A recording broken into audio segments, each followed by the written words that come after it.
fully in support of all of this, you can tell. All of Lee's decisions, which Bev is making in LA. Well, I didn't do it when I was 14 like I was meant to. So I guess you gotta, you gotta have a childhood, so. Yeah, I've got to do it at some point. Sick nolies. Sick nolies, man. We also have a Charlie. How's it going, Charlie? There we go. No, I'm not muted. It's okay. My voice is still cracked and terrible, but I'm fine. Good. Well, let's figure out who we're playing today, and then we'll do a bit of a recap. Kira will be joining us in about an hour, so fear not. Whilst we can't see her yet, she'll be here in a bit. So let's start going around characters, who we are, who we're playing, that sort of things. Let's start with Josh. And Beth, you might want to raise your volume up a little bit. You're a little bit quiet going through this. So Josh, tell us, who are you today? Well, today I've decided to be a man named Stephen, who is entirely sane and in game. Yes. Okay. So no, that's easy mistake to make. Yeah, I know. Today I will be playing Drock Longthorn. I also completely forgot who I was playing for a second. I will be playing Drock Longthorn. He's a Eldritch Knight fighter, level 5. Yeah, he's a half orc. He's a pretty chilled guy. He's a pretty cool noble. Until last episode, when through undead fuckery and demonic intervention has sort of become demonically possessed. However, just a little bit. It's emerged a little bit that he might be faking it to try and play the long game here. So maybe he's not quite as evil as he comes across. You be the judge. I always know when they're faking it, so You never know when I'm faking it. Well, wow, that throws a spanner in the works, doesn't it? So if I was feeling smart, I'd say, speaking of which, Beth, do you know if Josh is faking it? Who knows? We'll find out now. But Beth, who are you playing today? Oh. Is that better? There we go. Yeah, you sound a bit louder. Yeah? Because I'm using my mic. There we go. What did you ask me? Who are you? Yeah, I am Beth. Hello, That Beth. is who I am. I am playing Sanya's Nightpeak. She is a halfling rogue who has no fucking clue what's going on. Yeah, Sanyas has broken down, and wasn't here last episode, I believe. So got some catching the up. episode before that, I believe. Possibly, yeah. You might have missed a few. We'll do our best to. We'll do our best to catch you up. So, dear Lord, Charlie, who are you playing today? I am playing Salvia Molin de la Colle. And Yes. she's a bounty hunter, a religious lunatic, sad person. Sad person. Most sad. Yeah. Yeah. All the feelings. Yeah. Everything terrible. Okay. Well, there you go. Too many hats. Too many hats. So, yes. Welcome to Encounter Roleplay, episode 8 of Lost Mine of Phandelver. If you missed any of the others, they're on YouTube. Episode 2 should be up by the time this one goes up as well, with any luck. So, if you're new to Encounter Roleplay, this stream is a bit more about helping you guys learn to play D&D. So we're going to be explaining our decisions, some of the rules to it, and basically showcasing, showing rather than telling a lot of the time exactly what to go on. So if we take things a bit slower, then bear with us. And if we're going too fast for you, and you have a question, you don't understand it, feel free to stop us in the chat, and we'll go back and explain that point. This kind of session is all about asking questions. So don't be afraid. If you think you got a stupid question, then probably someone else out there is just as stupid as you. No, I mean, has the same question. No question is too stupid for me. I promise you guys. So that is that. Also, we're gonna have viewer decisions very soon. We already hit 6 subscribers today, which is fucking cool. So we're gonna have a viewer decision in a few moments here. But if you want another one, then all you have to do is hit that follow button. If you haven't followed, join us. We hit 30 followers today. You guys get to decide something which will then happen into our game. So that's pretty exciting. As well as there is a tweet here, if you would be so kind to retweet it, to reach out far and wide amongst the realms of D&D. That will be cool. When the retweet hits 20, then you guys will have another decision. And thanks so much to the Dark Wolf for following. Welcome to the adventure, my friends. You're a gentleman. and a scholar. Of course, you can donate to affect our games. You can give players nat 1s, nat 20s, wild magic surges. You can send monsters to attack them. You can send magic items to save them, and magical mounts for them to ride upon and mount, and all sorts of different things, really. And of course, there's a viewer decision, so if you don't have money to spend, then don't worry. We can just have them free every now and then throughout the show. So I just did a bit of catching up for you guys. Remind ourselves where we are, what happened, what we're doing, why we're doing them, and stuff like that. So, we're on episode 8, so we're going to skip over like the entire recap itself. But what you guys need to know is these two, these lot are on a quest to find two dwarves called Nundro and Farden. Their two dwarves have gone missing, and a man has asked them to go and find them. They went north to Thundertree, the village that they're currently in, yeah. So, in other news, they have a child named Rosie, who is 7 years old, oh yeah, my name's just Thomas. Ninja, I am the DM, sorry. They have a child who is 7 years old, called Rosie, who speaks like this, because she's very disturbed, and now possessed by a demon, and they're also looking to save her from demonic possession, because she's possessed by a demon. Althea, Kira's character, who'll be joining us in an hour, is possessed by a demon. Charlie, Salvia, is somewhat possessed by a demon, and so is Drock to some degree as well. So this demon, Balthazar, has got a lot of control over the characters at this point. Is Sanyas the only one that isn't Yep. possessed by a demon? In some way, yeah. I mean, possessed is a vague term, I suppose. So there's that going on.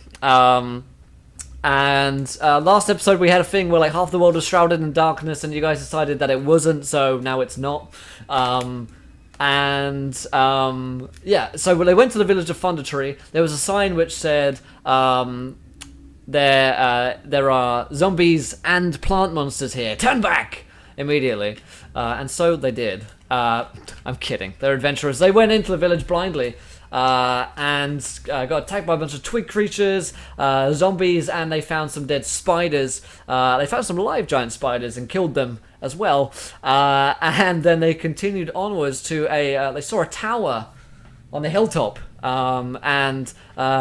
They saw ZJ Justin. Welcome, Justin, to the adventure. You're a gentleman and scholar. But they saw this tower. Just as they saw it, they heard sounds of fighting going on in a house over to the northeast where the characters are. And they saw a druid was fighting against several of these zombies, and he kind of rooted them and shockwaved them around and escaped, and they helped save him. His name was Reedthorpe. Reedthorpe is somewhat obsessed by squirrels, he was happy to explain to them that he put up the sign to tell them to turn back. He's guarding over the village, even though it's been kind of overrun by zombies and worse things. And that there was a dragon living in the tower, a green dragon named Venomfang. And the two dwarves were taken by the dragon. Whether they're alive or dead, Reedthorpe doesn't know, but it was getting late, and so the party decided to go back to Reedthorpe's home, which is only a mile away, and in the woods. So he went off to the woods with the party. They got back there into his nice little cabin, filled with thousands of squirrels that lived there, and with squirrel rugs and mugs, and of course, most importantly, squirrel tea, which Reedthorpe likes to make. He explained to them that some squirrels commit honorable Sudoku and gift their pelts to him. He's something of a Radagast from the Lord of the Rings or the Hobbit type figure, but seems quite friendly, didn't kill you in a night. That night, you guys slept, and actually Salvia attempted to bless the party and rid them of their sin, although it didn't seem to go too well, really. Although she pulled it off, and they woke up the next morning with Reedthorpe pouring them more squirrel tea and ready to head off to fight Venomfang, the dragon. So that's where we are at the moment. They're off to kill a dragon, the big green dragon, and try and find Nundra and Farden, save them. Honorable Sudoku. So, good night, Red. And XP, it says, new month, Wild Magic subscriber roll for a random player. We'll get to that. And the Frog says, I want to use my monthly D10K. Chat can choose between Beth, Charlie, and Josh. You guys decide. And thanks to Action Jackson for following. Welcome to the Avenge, my friend. You're a gentleman and a scholar. So, I mentioned to you guys that we already hit 6 subscribers today, which is fucking cool. So, we have a viewer decision to happen already, which means that we need to theme this one. We need to thank Karakter as well. Some inspiration for the only non-possessed character. She will certainly need it. That's for Sanyas. Thank you, Karakter. So, what we're going to be doing is you guys are going to decide something which happens to the party on the way to see Venomfang and to fight the dragon. So, underneath this line here in the chat, for 6 subscribers, you guys throw out your ideas. What will they encounter along the road? Is it a band of goblins? Is it another dragon? I don't know. It could really be anything that you guys can think of. We put it into a straw poll, and the most popular decision will happen. If Gareth, you can keep that one. So, let's before we get into that, just remind ourselves of our characters. And so, we enter the scene today.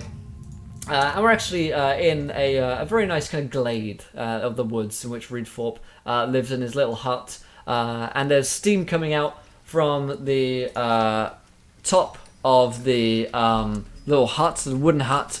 And there are kind of squirrels and plant life all around. Lots of animals and birds flying to and fro here. The steam is coming from a kettle which is blowing, like making that very high-pitched whistling noise that they do. And the aroma of rich herby tea wafts out into the glade and into the room in which we see our adventurers. There's a small halfling there, along with a half-orc and a human, along with a young girl who is, well, somewhat scarily looking. She's rather huge for her youth. And this is the... in fact, Charlie, I have this wonderful artwork which you made the other day for The Lost Mines, and I'll put it on screen so you guys can see what the party looked like. Althea is the blonde girl who will be joining us within the hour. So, is Althea, like, still here? Althea will be still here for the purpose of the session, because she'll be here in an hour, but if we kind of avoid heavy Althea conversations and scenes, that'll probably help, because we don't want to destroy Kira's character. So the kind of camera pans into this room as you guys are waking up, and there's a druid, Reedthorpe, who is pouring the kettle and the tea, and he kind of turns to the group of you with a platter of breads and cheeses and says, "Time to wake up! Morning all!" Of course, I believe Salvia is still awake. Yeah. Salvia fell asleep reading bedtime stories to Rosie. You're right, yeah. French bedtime stories. Yes. So Reedthorpe kind of comes and gives you guys a shake. Okay, food. There you go. That's some good trees, some squirrel trees, you know. And hands it to you and pours you a cup of tea to wake you up, and you guys groggily awaken. There's, honestly, this is one of the first nights of sleep that you guys have had without any kind of real drastic, like, fear or sense of danger. So we all like check we still have limbs, fingers, everything like that. Like, miraculous, we appear to have survived the night. Yeah. I mean, I still don't have like one finger, but okay. Yeah. I mean, it's not. We can't have everything. Yeah. So, Josh, can you run me a D10,000 as you wake up from the frog, and we'll have one from XP for Beth. So Sanyas and Drock, you both roll me on the wild magic table here. We'll see what happens. So go ahead and vote in the straw poll, guys. We'll see what happens along the road. Will's Irish priest from Vampire Fall. Oh my god. Hello there, Father! I like it. So let me know what you guys roll. So Josh, what did you roll? Give me 1 sec. Sorry, I was trying to... I was having a mosey on, see what kind of suggestions there were. I like it. I've got Beth's up here, so 1448, is it? Yep. Oh my god, Caster reacts violently to the scent of baking bread, which is indeed assailing your nostrils right now. We'll get to that in just a moment. And Drock, what did you roll? I rolled a 2258. 2258. Okay, so your principal weapon is matte black between sunset and dawn. That's so cool. That is pretty sick. Okay, so Shark Scream just becomes like a. Oh, that's okay. That's epically badass. Yeah. Oh no, that's even worse. That's terrible. And so you wake up, and for some reason, Xanias, you must be allergic to this bread. As she wakes up, she kind of instantly draws her weapons. She's like, what the fuck's going on? There's some bread and cheeses. Squirrel trees. She seems terrified. When he says bread, she flinches back and she holds her daggers tighter and she's like, not the bread. Keep the bread away from me. Okay, I'll keep the bread away. I'm still sleeping, I think. Yeah, he wakes up you. Excuse me, Salvia. Oh, who's it? Wakey, wakey. It's Reedthorpe. Don't touch me. Where are we again? We're in my hut. Remember, in the woods, just south of Thundertree. Yes, squirrels. We have. Alright. And she gets up and kind of dusts herself off and takes away like a squirrel from under her shirt that probably got in there. Yeah. Well, it's good to see you this morning, and Drock, how are you feeling this fine morn? Drock is just like wakes up, is enjoying sort of the bit of banter. As how early is it? It's like 7 a.m. Okay, so can we just say that the sun is just rising as he wakes up, looks, and his blade is next to him, and just slowly color returns to it from this obsidian black, and he's just like, okay, well, that's interesting. What's the problem with the bread? I'm not entirely sure what her problem is with my bread, but I promise you it's most good. Stannis. It's evil. I walk up to her and it's like, do you believe it's poisoned or something? Look, it's not poison. He eats it. It's evil. Can I inside check the bread? Yeah, no.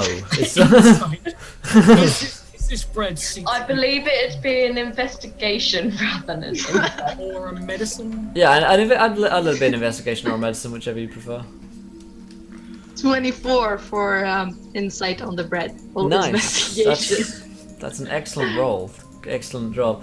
And thank you to Robooty Real Talk for following. Welcome to the adventure, my friend. You're a gentleman and a scholar. The bread does not appear to be poisoned in any way. No. Is it telling the truth? The bread is not lying. The bread is not a lie. Now, however, there is a cake on the counter which looks like it might be a lie. I shoot Will through the internet. These are my jokes you're stealing. Mine, I tell you. There can only be one. I have a soundboard with crickets ready for when Josh makes bad jokes. Yeah. Specifically for when Josh makes jokes. He can't summon them automatically like I can. But you'd have to have it on all the time because it's just everything. Yeah, I'll just play it constantly. Josh is one bad joke. Damn. Bang, bang, bang. I take some of the bread. We're played. And it doesn't seem to be weird. It's just bread, right? It does. We can confirm this is definitely just bread.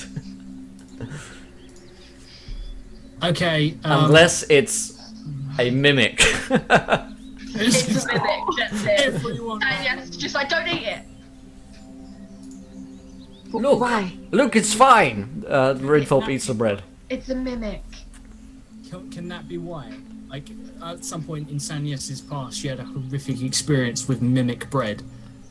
Sure. It's basically gluten-free bread. That's what gluten-free bread is. It's just mimics. Bread elemental.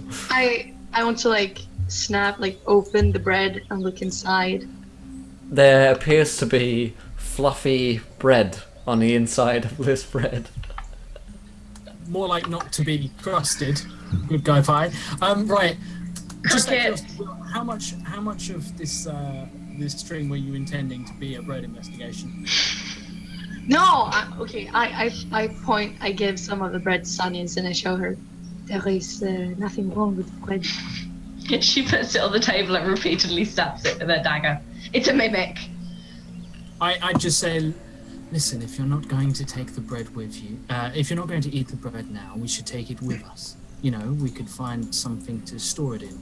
Perhaps he like picks up like a Hessian bag and he's just like, look, Squirrel bag.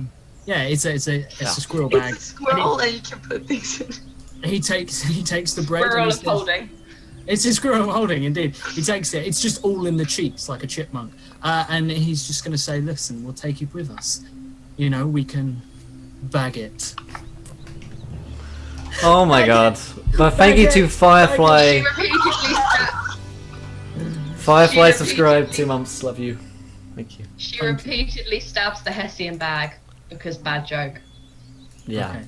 And on that There bombshell, weren't enough crickets in the world for that one. It wasn't. Okay, so yeah, I guess like we stand up. Yeah. Oh, And Frog donates £5. Salvia, I don't want you to feel out. A D69, please. do you mean don't want to feel left out? Not what you said. No, exactly what I said. So Charlie, if you roll me a D69 for our birthday That's table. 46. That's almost 69, but like Russ not isn't ready for bread. close. Okay. What was that, 46 you say? Yes. Yeah, 46. girl. Golden cord, a braid of golden thread and a shaven moustache. You always have +1 advantage on social skills, +1 to your charisma. You are always clumsy and have disadvantage on acrobatics and athletics. Can we also have it that if at any time anyone says the word slunk, Salvia just falls off her chair inexplicably. I've got to. I thought you might like this, Salvia. He hands you the moustache. It's a mustache. Yeah, but it's like a bow tie. It's like a mustache bow tie.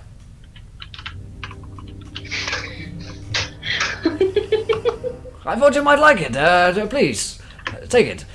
And thank you to Sway, who donates £5. Random D10k. All right. We'll get to that once they leave. I wanna keep the momentum on the scene. So Reedthorpe says, "Are you all feeling ready?" I am ready for. What is actually our plan? The dragon. Do you remember, my dear? You really are quite out of sorts today, a lot of you. No, I remember the dragon, but are we just supposed to walk into a dragon's lair and just say bonsoir? Well, I thought we could try talking to it first. I mean, Speaking to a dragon, that's. Would I know anything about dragons? Would I know roll me a nature check. dragons? That's a 15. A 15. Okay, so you know that dragons do sometimes take deals and bargains. It's not unknown of for that to be possible. You know about green dragons that they often use kind of venom and acid as their kind of main sources of damage. Jock, you know about the same on that roll. So obviously they're scary, dangerous creatures, not to be trusted. So Are they evil? no. Yes, it's chromatic dragons that are good. So no, dragons aren't evil. I mean, it depends on your understanding of evil, I suppose. But to Salvia, I mean, they are just creatures. Certainly in this world, we treat them as just monsters and creatures. They don't inherently wish to do you evil, although they are selfish and greedy creatures and will do evil acts. But they have been known to do kind acts. They have been known to, help people in the past. Inherently, no. But are there evil dragons? Definitely. Have dragons done terrible They do not follow things? the right path of religion. They are heretics. Certainly, you would probably believe that. Yeah. Yes.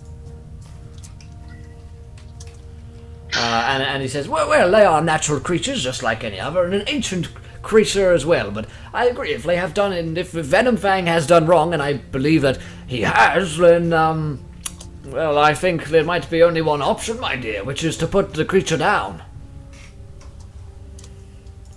So, I mean, you're the adventurers here. I'm simply the neighborhood druid. I can get you there and do a bit of healing, but I can't really fight for you. I don't know about all of you, but fighting a dragon unprepared is probably not a good idea. You haven't been here. True, yes, you might want some preparation time, and I have some tinctures for the kind of venom that you could expect from Venomfang. I have some antidotes here I was brewing up over the night, and he goes in and gets some free potions. I guess 4 for Althea as well. I guess 5 for Rosie. He gets them out and he says, and he pops the kind of lid of it, and you smell this kind of very, very pungent, kind of like acrid smell coming from it. And he says, this is an antidote for venom. If you are punctured and you feel the venom running through your veins, then it should stay as a in-the-moment antidote. Of course, the only true antidote is the fang of the creature itself, so I will be around to administer that, but during the battle, of course, you can use these for a temporary release. I don't know about you guys. Do you feel ready to go? Drog just shrugs. He's just like, is there any reason we should possibly delay? We have a dragon to kill. Sanyas is still stabbing the bread repeatedly. Gotcha. I believe Sanis is ready. She seems on the edge. And thank you to Van Russell for following. Welcome to the adventure, my friend. You're a gentleman and a scholar. I'll do like minor illusion on the dragon, so it looks like a giant bread. Yeah. And then we can defeat it. Of course, that seems like a perfect solution. So yeah, Reedthorpe starts kind of like heading out. I don't see any reason to delay. It's a fine morning. Off to go kill the dragon. What? And he heads out, leaving you guys inside.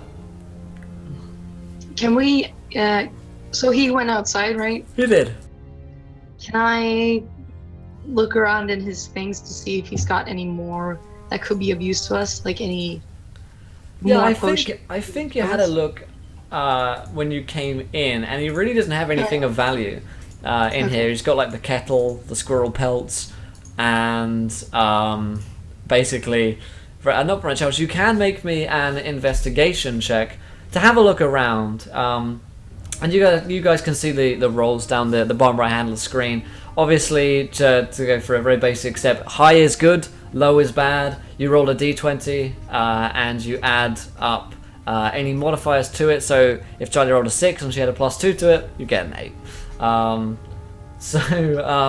Which is not that It great. is not very good. Usually you're looking for, anything over 10 is okay, and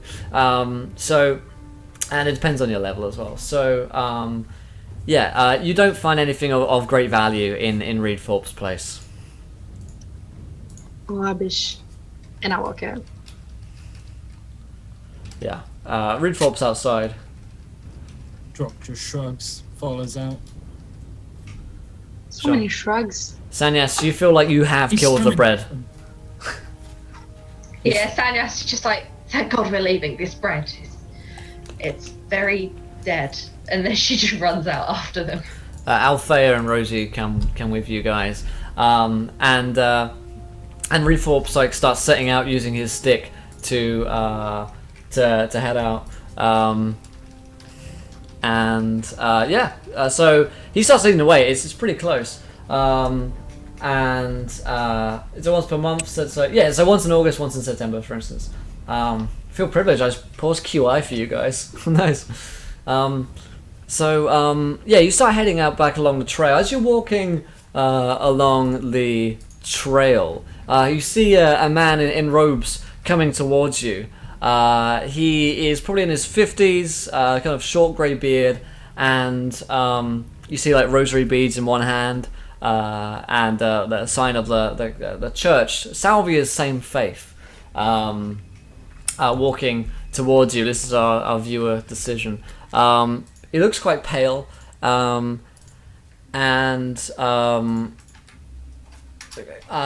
yeah, he starts walking towards you and he says, "Excuse me there, excuse me, hello there." Reedfolk kind of stops along the kind of group of you, and this man comes towards you and says, "Excuse me, I'm a bit lost." So he's a priest, right? Yeah, he's a priest of your faith. Oh, Father, I did not expect to see anyone of true faith over here in these lost lands. Oh no, it's been a long journey. I can promise you that, and I'm in some inhospitable places. I found myself. I just ran through that town there, that Thunder Tree. Whew, there are some terrible creatures in there, let me tell you. And there's some great beast in the tower as well. Do you know where I am exactly? And do you know how I can get back to Neverwinter? Oh, where are we exactly? I don't remember. Drog says you need to head west, friend. West? Is that real? Yeah, I'm 90% sure that is actually correct. Yeah, I think you're right, yeah. And he says, "West, right. Well, thank you. What Do is you your... need any assistance? I mean, if you've got any like food, or water, I could do with that." Yeah, I give him the bread and probably have some water in my bag, and I give it to him. The bread is a lie. He says, "Oh, thank you. You recognize my faith. Are you also of the same?" Yes, of course. I am also of the one true faith. I am happy to see someone doing the God's work as well. Well, that's great. Here, take my rosary beads. In thanks, I've got plenty back in my church. Oh, I couldn't, but if Please. you insist. I Of do. course. I do. Thank you. It's been hard to keep up with belief in times.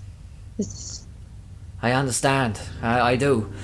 My name's Favre O'Malley, by the way. A pleasure to meet you, Favre Thomas O'Malley. If you're ever in Neverwinter, please do stop by. And keep those beats close. If you're ever in trouble, just call on me. I shall. Thank you for this. You're And welcome. Safe travels in the name of the true God. Likewise, and be careful if you're in Thunder Tree. You might find yourselves going through a few changes in there, let me tell you. Well, safe travels to you. And he just kind of walks off past you, and you guys don't see this, but we see the kind of shot of his eyes as they kind of just flare yellow for a second as he walks past, giving a menacing look. And Reedfolk says, "Well, a job well done. A kind act for you, Salvia." The characters don't see this, but we as the audience do. So Wait, what? you didn't see it. I mean, like, he turns his back to you, and then you see it, and then when the camera sees his eyes flash, but it's that classic. It's that like classic villain kind of, you know. Okay.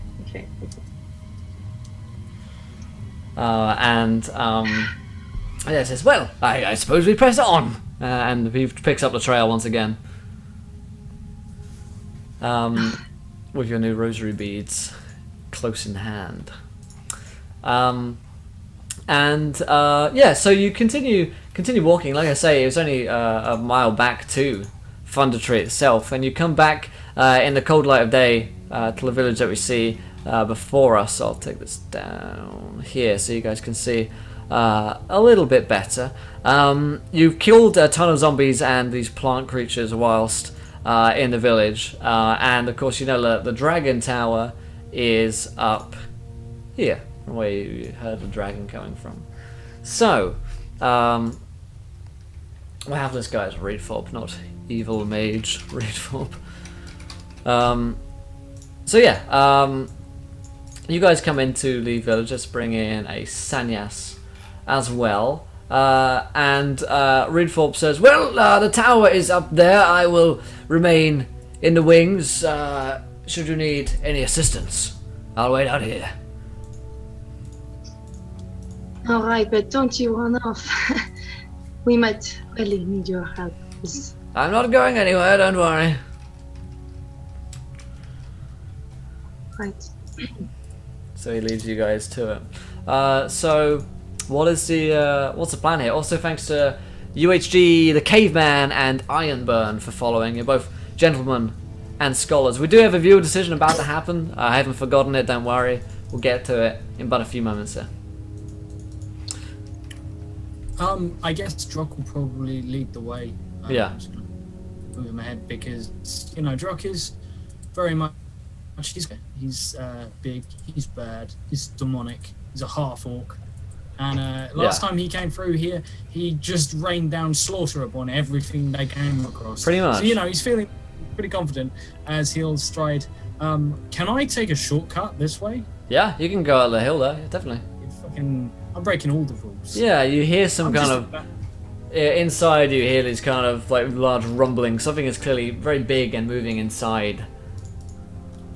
So I guess I'm gonna move to here. Is the door? Before I do, is like there a door or is it like missing? Yeah, there is a door. It's kind of ramshackle and wooden, but it is closed at this point. It doesn't look like it's locked. Is there? If it's ramshackle, can I see through it? You could give me a perception check. Yeah. I want to go stealth. Okay, roll me a stealth check. Edgy Drock, yeah. Drock's all about being edgy these days. Fucking so edgy. Fucking. Alright, so, Salvia just kind of like takes to the, the bushes and hides. Drock, you have a look through. Give me what's your perception check? It is 10. It's 10. terrible. So you look through, and all you see is kind of another wall. You can't really get a very good angle on it. You just see the kind of opposite side of the wall. Can I push him aside and look in? Yeah. You open up the door, and you see into a room which has kind of fallen down and been quite dilapidated like the rest of this the tower here. Let me bring up my notes so I can tell you exactly what is in the room, due to the whole this being the Roll20 app thing, which is always nice. There we go. Let's see what's in room 7. Room 7 has yeah. It's a room. It's a room. I mean, it's there's a 10 feet by 10 feet room. Oh god. Oh, don't do that. That was horrible. There's a single room with a 40-foot high ceiling. A 5-foot wide staircase circles the interior, rising to a now opened rooftop that allows the dragon easy access to its new home. Heavy wooden beams and stairs support the crisscross the tower interior. There we go. So it's a pretty basic looking room here. There's a door off to the side to the right. If you enter inside, you can see that. Can we see a dragon from here? You can't see a dragon from here. You can hear something moving. It's probably in the room next. The room next door? Yeah. In which case, I'd like to climb up the stairs. I won't let him. I'll hold him down. Do you want to roll opposed athletics checks against the half-orc fighter? Yes, I want to. I'm not wearing the bow tie, so... Got it. It's not disadvantage. Where's Drock's token? Oh, here. No, it's That's an acrobatics. Okay. Athletics. Okay, so Which 16. is a shame, because So it's a 19. So Salvia, with surprising strength, like pins you up against the wall. I look her dead in the eyes and I just say, see? everything changes once you get into the chapel. Or are you trying to incite something else? Because you know, nothing's happening until we're married. You're so annoying. Thing is, if you just go up there without even knowing where it's at, you might just have your head bitten off. It's better if we take things slowly. Let the stealthy ones go first. Tanyas, we can do this together.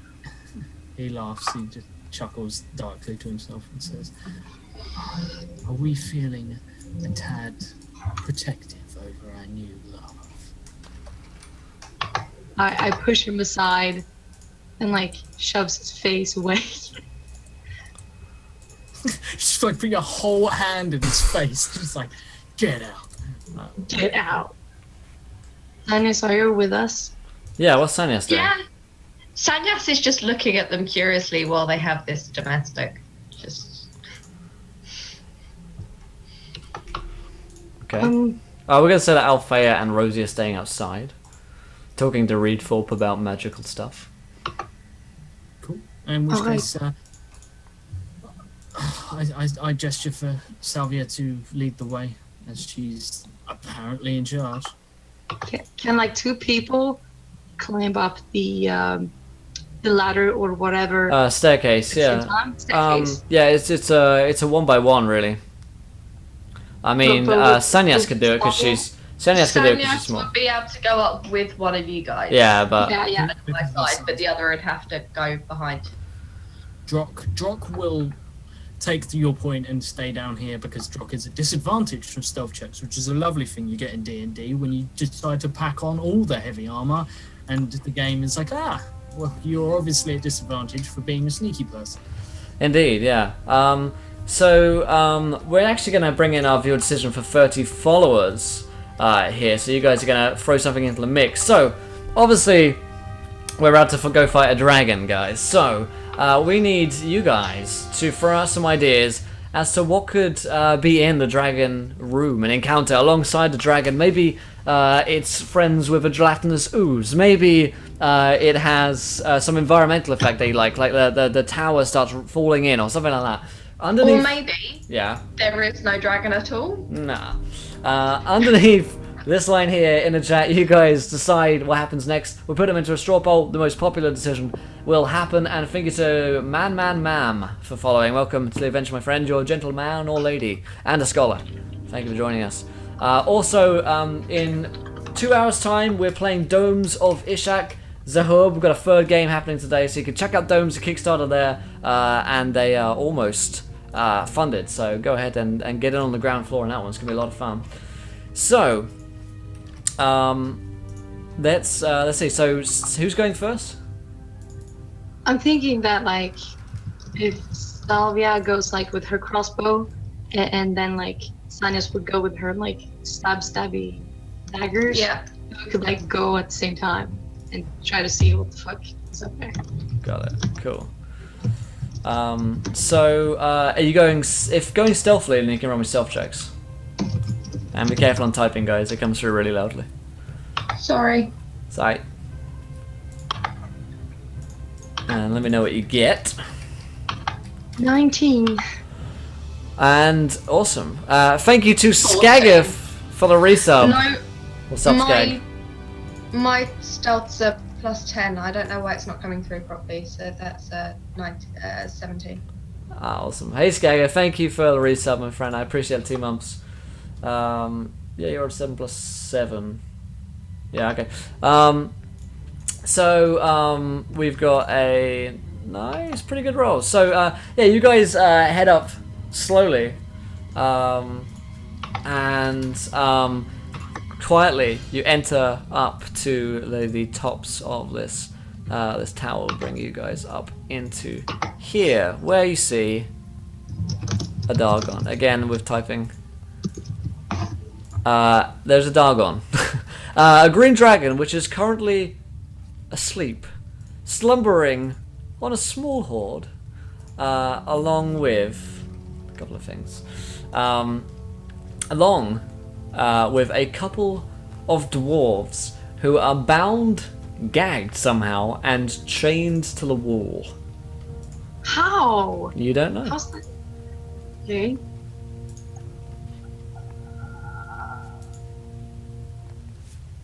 Wow.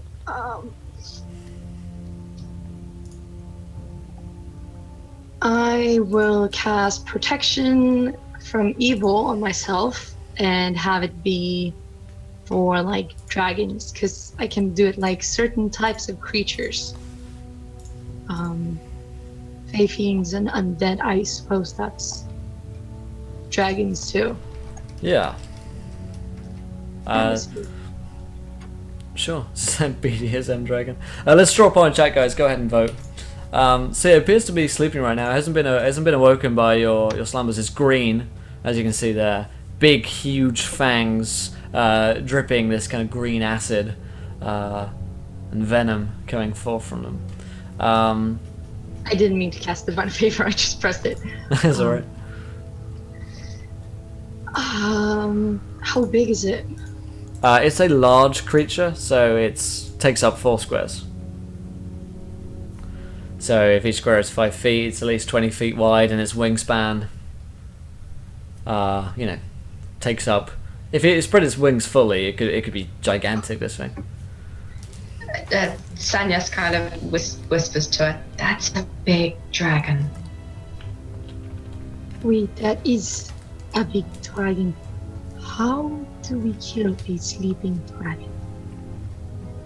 Quickly and before it wakes up. But how? I don't know. My dad has to go through the scales.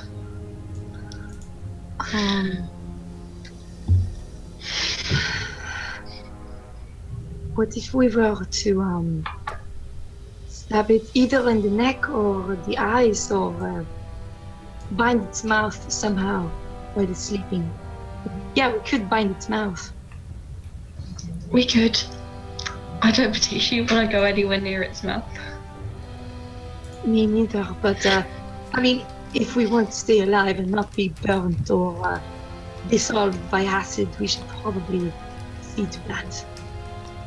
True. But normal rope would probably dissolve as well. Yeah. If we tie it tight enough, would it be possible that he couldn't open his mouth at all, despite, like, if we wrapped 50 foot of rope around his mouth?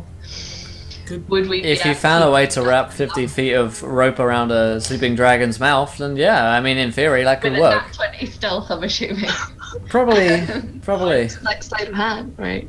I have a question. What size creature is this? Because we're medium Large size. creature. It is large. Okay, so it's pretty big. It's probably how big? Like the size of a horse?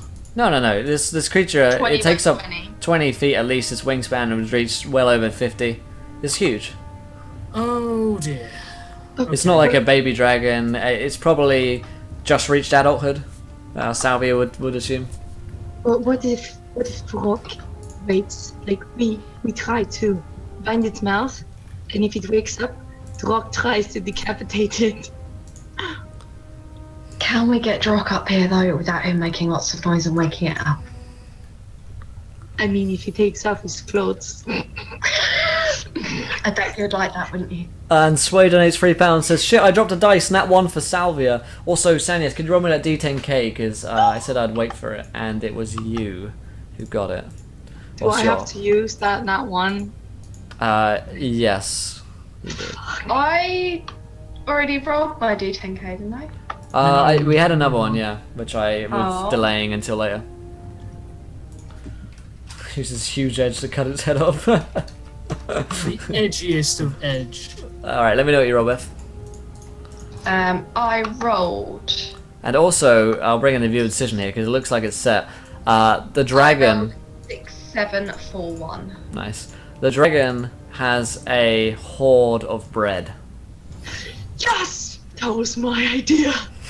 God damn it, Charlie. Oh, for fuck's sake. And thanks to Wolfman, today's £5 magic. Everyone assumes the dragon wakes if it wakes. Nice, thank you. 6, 7, 4, 1, right? What's the roll, Beth?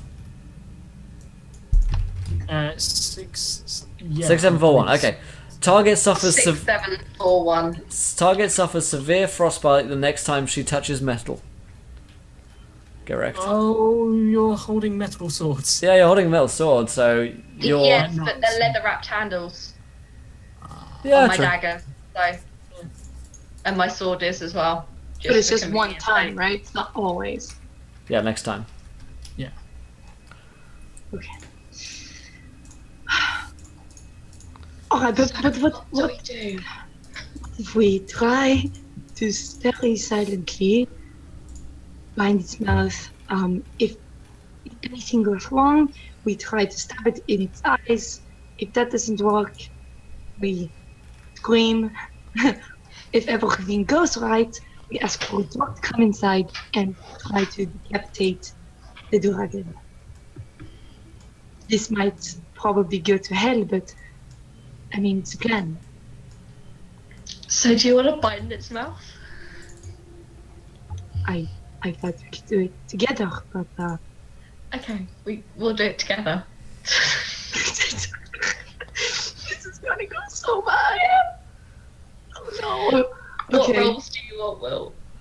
If you're going to attempt to do that, I want first a stealth check and secondly a sleight of hand check. And this isn't going to be a direct, like, oh, I have wrapped 50 foot around this dragon's mouth. This is like the first few loops you've got around.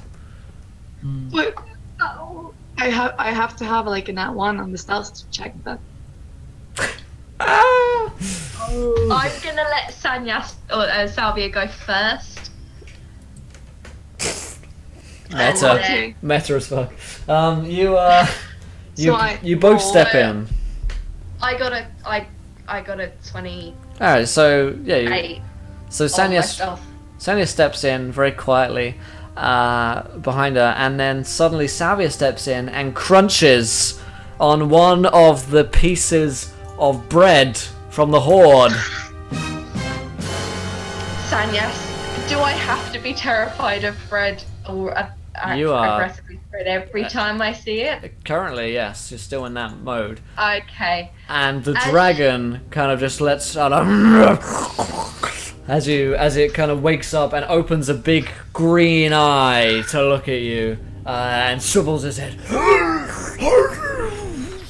and wakes up. Sanyas is gonna do like a swan dive into the bread and start attacking the bread. Excellent news, and thanks so much to A's Rule for following. Welcome to the adventure, my friend, your gentleman, and a scholar. Stale toast, my friends. Stale toast, a deadly enemy if ever I saw one. So let's roll some initiative for this. I have +5 to my initiative, so that's cool. I am so proud of you. That's a 21 Excellent. 21. I like it. for the alert thing. Indeed, yes, you're alert. Toast A really nat good. 1 for my initiative. You nailed it, man. You're nailing this. This fight's gonna go very well for you guys. Thanks, Drew. Well, yeah, no, it's more. I think I'm more interested in whether or not the toast lands by the side up or not, as it falls down. That's a good question. That's a good question. So We're Salvia. rolling on a nat 20. So you rolled a nat 20, Sanyas? Yeah. Nice. Sanyas, yeah, we're gonna do that in a second. Do not worry, your nightmare. We'll get to it, buddy. We'll get to it. So, Drock, you rolled a nat 1. Alright, not bad. This guy's going in between you. So, Venomfang. It's a £5 donation, so one person is going to roll, not all of them. So we're going to do it randomly. One is, in fact, two of them we had for a while. Drock hasn't had a wild magic, yeah, has he? Yeah, Drock. You did. Oh, he did? Who hasn't had a wild magic? Yeah, Or is- but I'll take it. I'll take Give it. Give it to Althea. No, I'm all over. Alright, Drock, Hey, you take it. Kira. So give me a D10k. Drock will take one for the team. He Take takes the a specifically. Oh my god, very low, 632. Not even Oh, boy. triple digits. 632 reads, Caster can't remove his hands from his pockets. Oh my god. Oh, good god.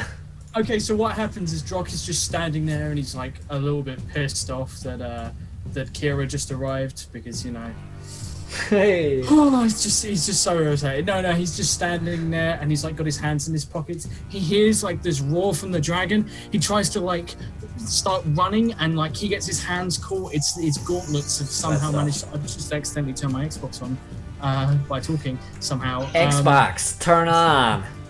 Xbox, go to bed. Go to bang, Xbox. As he like tries to run upstairs, his gauntlets are caught in his like pockets and is desperately trying to pull them free as he stumbles up the stairs. Nice. We have a Kira with us. How's it going, Kira? Good, I just did my performance.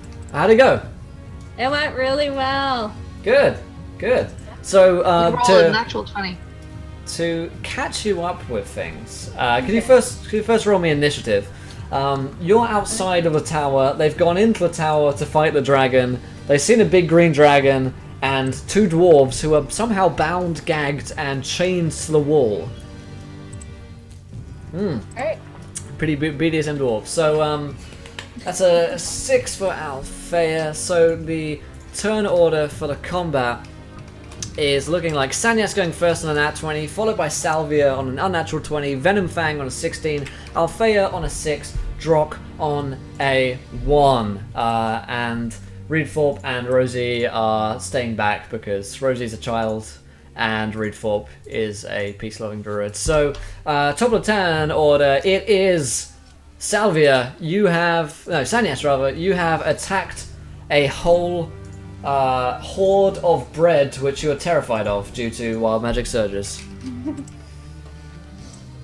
It looks a bit like this. So, Salvia, what are you doing? Hello, Beth?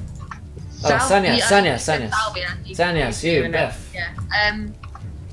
I am attacking the bread, but in my state of like Shock. confusion and shock and fear, I slash to the side and I go for the dragon's. I don't go for the dragon's foot, but I hit the dragon. Alright, you're gonna have a disadvantage in this one because you are attacking the bread, and then the slash to the dragon is kind of secondary.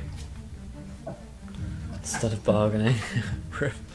14 Basically. at disadvantage. 14, let me check his stats for you. 14's a miss. Yeah, I thought it would be. Okay. You're level 5, so you do have 2 attacks. No, I'm not. I'm a rogue. Or no, I don't. I'm a rogue. Ah, wrecked. Okay, Salvia, it's your turn. Okay. How close am I to the dragon? You are 5 feet away. You're very close to it. It takes up a big space, so yeah, you're next to him. Would I have a disadvantage at like hitting it with my crossbow? Yeah, you're shooting close range at it, but however it's a large creature, so that's negated. Yeah, okay, because it makes no sense that I would be like harder to hit. Right. I'll try to hit it. Yes. Hit it. And I can hit it times. 18. 18 is a hit. Takes Great. 11 damage. Let me see, it's... Okay. Okay, it takes 11. And then I will hit it again. That's a natural 1. That is a terrible miss. So you fire the crossbow, and it hits Sanyas, who's currently in a horde of bread. You suddenly have flashbacks to Jean-Paul, years before, when you shot him and killed him. Can you roll damage on that one? Oh no! Take 7 damage, Sanyas, as you kind of take a bolt to the foot, as the kind of mechanism just kind of cocks itself, and you kind of draw it back again and fire, but it kind of misfires and goes off in a weird direction. So Do I take feels damage? you take feels damage, yeah, Jean-Paul damage. So that is... Oh, it's Venomfang's turn. Yay! So, Venomfang is going to do his thing. He has 3 attacks on his turn, which is nice for him. So he's going to bite... actually, first of all, he's going to Poison Breath. So, Dragon exhales poisonous gas in a 30-foot cone. Each creature in that area must make a DC 14, which means they have to make 14 or greater, Constitution saving throw, or take 12d6 poison damage on a failed save or half as much on a successful one. So can the two of you, Salvia and Sanias, please make me a Constitution saving throw and try and get better than a 14, or equal to a 14 is also a successful save. Constitution. Constitution. That's a That's a fail 10. and a save from Sanias. So But that's not an attack roll, so it wouldn't be disadvantage for it, right? it doesn't have disadvantage on this attack now. Okay. Alright. That hurts.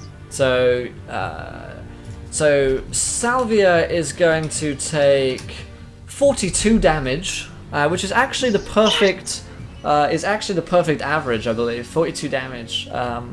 Yeah. And then Sanyas takes 21 damage from this poison breath, and it just unleashes this kind of like tide of green poison breath towards you, unleashing it from its nostrils and mouth. And that is its poison breath turn. Let's see what else it can do. Olga is looking really rough. That poison just went through her body and she's just looking green. Yeah, that is quite understandable if I'm Venomfang. And then, let's see what else he can do. He can do cool things. Okay, no, that's his turn. So that takes it to Althea's turn, who's outside here. I also can't see anything. Oh, let me give you... Oh, that's why. Yeah, yeah, let's give you some vision. Althea, all places there, has sight. 30 feet by 30 feet, so you should be able to see now. Yay! Yay, vision. Alright, Okay. So everyone's attacking the dragon or the bread? Everyone's attacking the dragon. Sanyas is attacking the bread. However, you're outside, so you can't really see what's going on. You just hear it. Yeah, alrighty. Rosie's just chilling back here with this guy as well. Yeah, Rosie's, you know, Okay. been told to stay back, we'll say. Alright, I guess I'm gonna do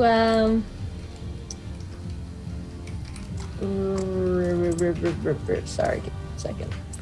No worries. What's up, Saxius? I want to do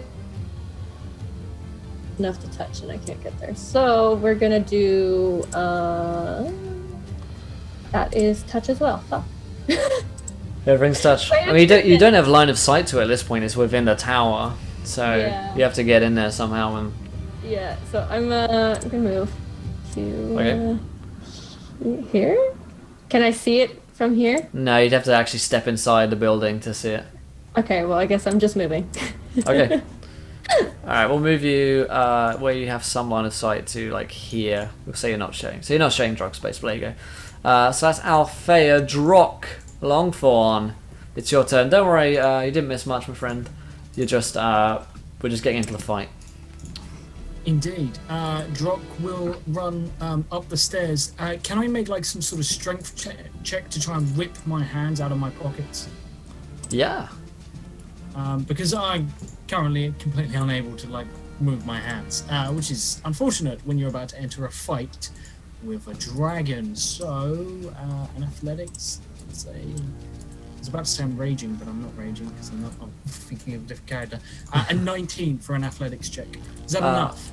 A 19. Yeah, we'll say that's enough. It's not enough. Yeah. Can I get up? I mean, will I still have time to like make an attack? Well, so it's gonna take. That's gonna take your action. So Okay. you run up. Yeah. Let me just check if I've got any bonus actions because I Sure, now mate. have a couple of. Okay. Yeah, no. In which case, I'm gonna not use my bonus action and just get up there. Okay. Cool. So that's Drock's turn. Top of round 2. It's Sanyas. So Sanyas. Sanya, will you allow her to stop attacking the bread? I will. Okay, in that case, she pulls herself together and she stands on top of the bread, having thoroughly defeated it, and pulls her short sword and attacks the dragon with her short sword. Nice. Never know what you get. For a 13. 13's a although, miss. no, it's a large creature, I get an advantage, don't I? I think, or is that only on ranged attacks? I think it's on all attacks. I can't really miss it, can I? Well, it's I'm not so still much. right It's next not. to it. It's not a question of missing. It's a question of whether or not you pierce its like hide. So D&D5E large. Let's see. Guns for large races, oversized. I don't know. Trying to figure out disadvantage and advantages. B. No, is it just, what are you trying to do? You're trying to hit it with... My short sword.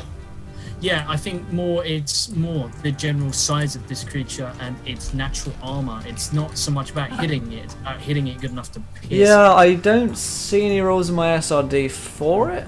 It's D&D5E, no. So no, I don't think so. Sorry. God damn it. In that case, I yet again miss. Okay. So no luck there. Anything else you want to do? There's not a lot else I can do. Okay. In that case, it is Salvia's turn. Since I'm like almost dying, I'm going to cast Cure Wounds on myself at level 2. So 2d8 plus 5, I believe. Sounds right. No, my spellcasting ability. Thank you to Enigma for following. Welcome to Avenge, my friend. You're a gentleman and a scholar. Welcome, My welcome. spellcasting ability modifier, that'd be Wisdom, right? Yes. So that'd be only 2. 5, heal 8 points. 8 points. That's great. How many hit points are you Not on? great. I'm on 25, but now I am on Alright. Slightly more. 30 32. something. Anything else in your turn, Salvia? I can actually hit it one more. I can hit it once. Yeah. 24. 24. Okay. 12. 12. Alright. So, 24 is a Can I- hit. 12 Can I damage. like? I want to step back and like, can I hide behind like a wall? Not as such. I mean, not to any real like in-game benefit. Okay. But for fluff's sake, sure. For fluff's sake, I will try to hide a little bit. Sure. Because he's got reach up to quite like 10 feet. This guy. So it's Venomfang's turn. He's going to continue to wail on Salvia with his bite and claw attacks. So his bite is going to be 14 for 10 piercing damage. I was trying to hide for fluff. Alas, Oh, the fluff did not save 14? you. No, Yeah, I have my armor class is 14. that's a hit, so you take 10 damage. No. I know, rip. And then his claws come in for a 12 and an 18 versus your armor class, so you take 11 slashing damage from the claws as he kind of just brings around the corner. Yeah, so another 11 damage. He's gonna try and recharge his weapon, his breath weapon. So he's gonna roll d6 on a 5 or a 6. It recharges. You hope that he definitely can't. He doesn't recharge. So that's his turn. It's Althea's turn. You can now see Venomfang. Alrighty. So with that, probably it's probably not a good idea for me to actually go right up to the dragon. Uh-huh. So yeah. So I'm gonna do Rave Sickness, I guess. Sure. I like it. 14. A 14. That's a miss. All right. Wah, wah, wah. Okay.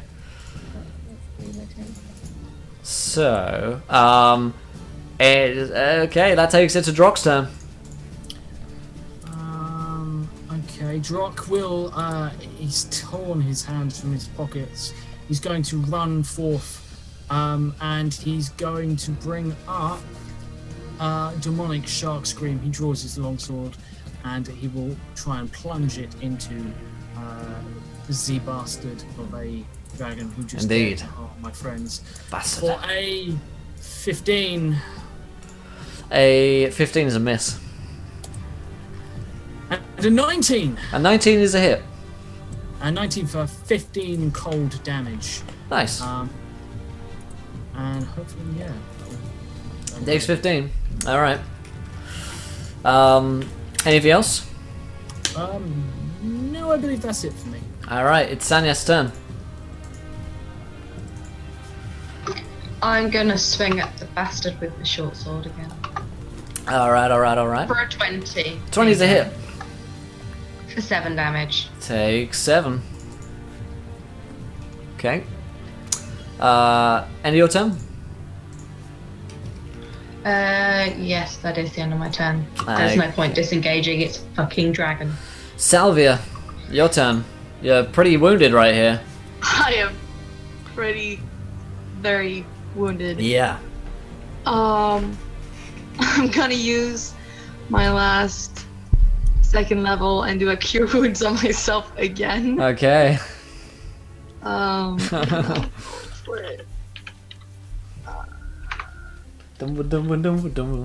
This is going to help. Oh my, that's only 8. Heal for 8, so you're on what, 19 hit points? Yes, 19. And that's your action turn, so you've got movement? No, I can. Was that I can bonus hit it. action? Cool. Yeah, it's hitting is a bonus action. Nice. 25. 25 is a So hit. good, but He takes 10. damage. Nice. Alright then. So that takes it to his turn, and thank you to Foxtrot for following. Welcome to the event, my friend. You're a gentleman and a scholar. We're only 4 followers away from another viewer decision where you guys get to have something which happens in this game and affect our game, change the course of the action, maybe save Salvia, who knows. It's Venomfang's turn. He's going to try and recharge again, and he does so, which means he's going to poison breath you guys once more. So can you all make me DC 14 Constitution saving throws? It goes out in a 30-foot cone, which means it even hits Althea. I don't want to. And wild magic on a dragon. Do dragons have pockets? Hot pockets? Thank you, Wolfman. I'll roll a d10k for that. And we'll get to that in a second. So he rolls 5-4, 5-4. Once again, what's up, Click Monkey? How's it going, buddy? Here's the wild magic table for you all. Please thank God. So 5-4, 5-4 for the dragon from Wolfman Rip. Thank you, my friend. Reads, oh boy, target can't hear his own voice except for when his eyes are closed. Alright then, so Venomfang is kind of deaf to himself. He thinks he's going deaf when he speaks. Well, there you go. And he's going to then roll 12d6, which is 36. So anyone who rolled under 14 takes 36 damage, and everyone else takes 18. Oh my god. Okay. You're on 1. You're on 1 hit point. Sanyas is down. Always one off lethal. Never lucky. Never fucking lucky. Always one off. All right. So Sanyas goes down in the bread hoard which he has here. Drock takes 36, and Althea takes 36. Well, Charlie takes 18, so she's in 1. So that is Venomfang's. Oh no! In fact, he's gonna bite. He's gonna make one single bite towards Althea. No, not Althea. Sorry. Damn. Yeah, he's got a long neck. Real long neck, this guy. Yeah, he's gonna attack. Of course, he's gonna attack Salvia. Doesn't like her at all. So. Oh my god, why? You take 12 damage. Well, I'm totally out. I am more than out. I am really, really out. Nice. Bye. Oh, darkness, my old friend. So, that is Venomfang's turn, and he just kind of as the Does he? two of you goes down. That is exactly what he does. That takes it to Althea's turn. He's just taken 36 damage and is poisoned. So, Yeah. Althea. Okay, well, fuck. I suppose she's gonna try and do another ray of sickness because it is not safe to approach this dragon for any of her on-touch spells. Hit? Why you no work? There we go. 26. A 26 is a success. Okay, yeah. I really hope you don't, because I'm trying to remember what Ray of Sickness does, and I'm like, if this thing throws up, is it going to throw up acid on me? And am I just going to be completely dead? No, it doesn't like make them throw up or anything. I do need to check something. So he's gonna take. I'm gonna cast a higher spell slot because of dragon. Nice. It's a fucking dragon, that's why.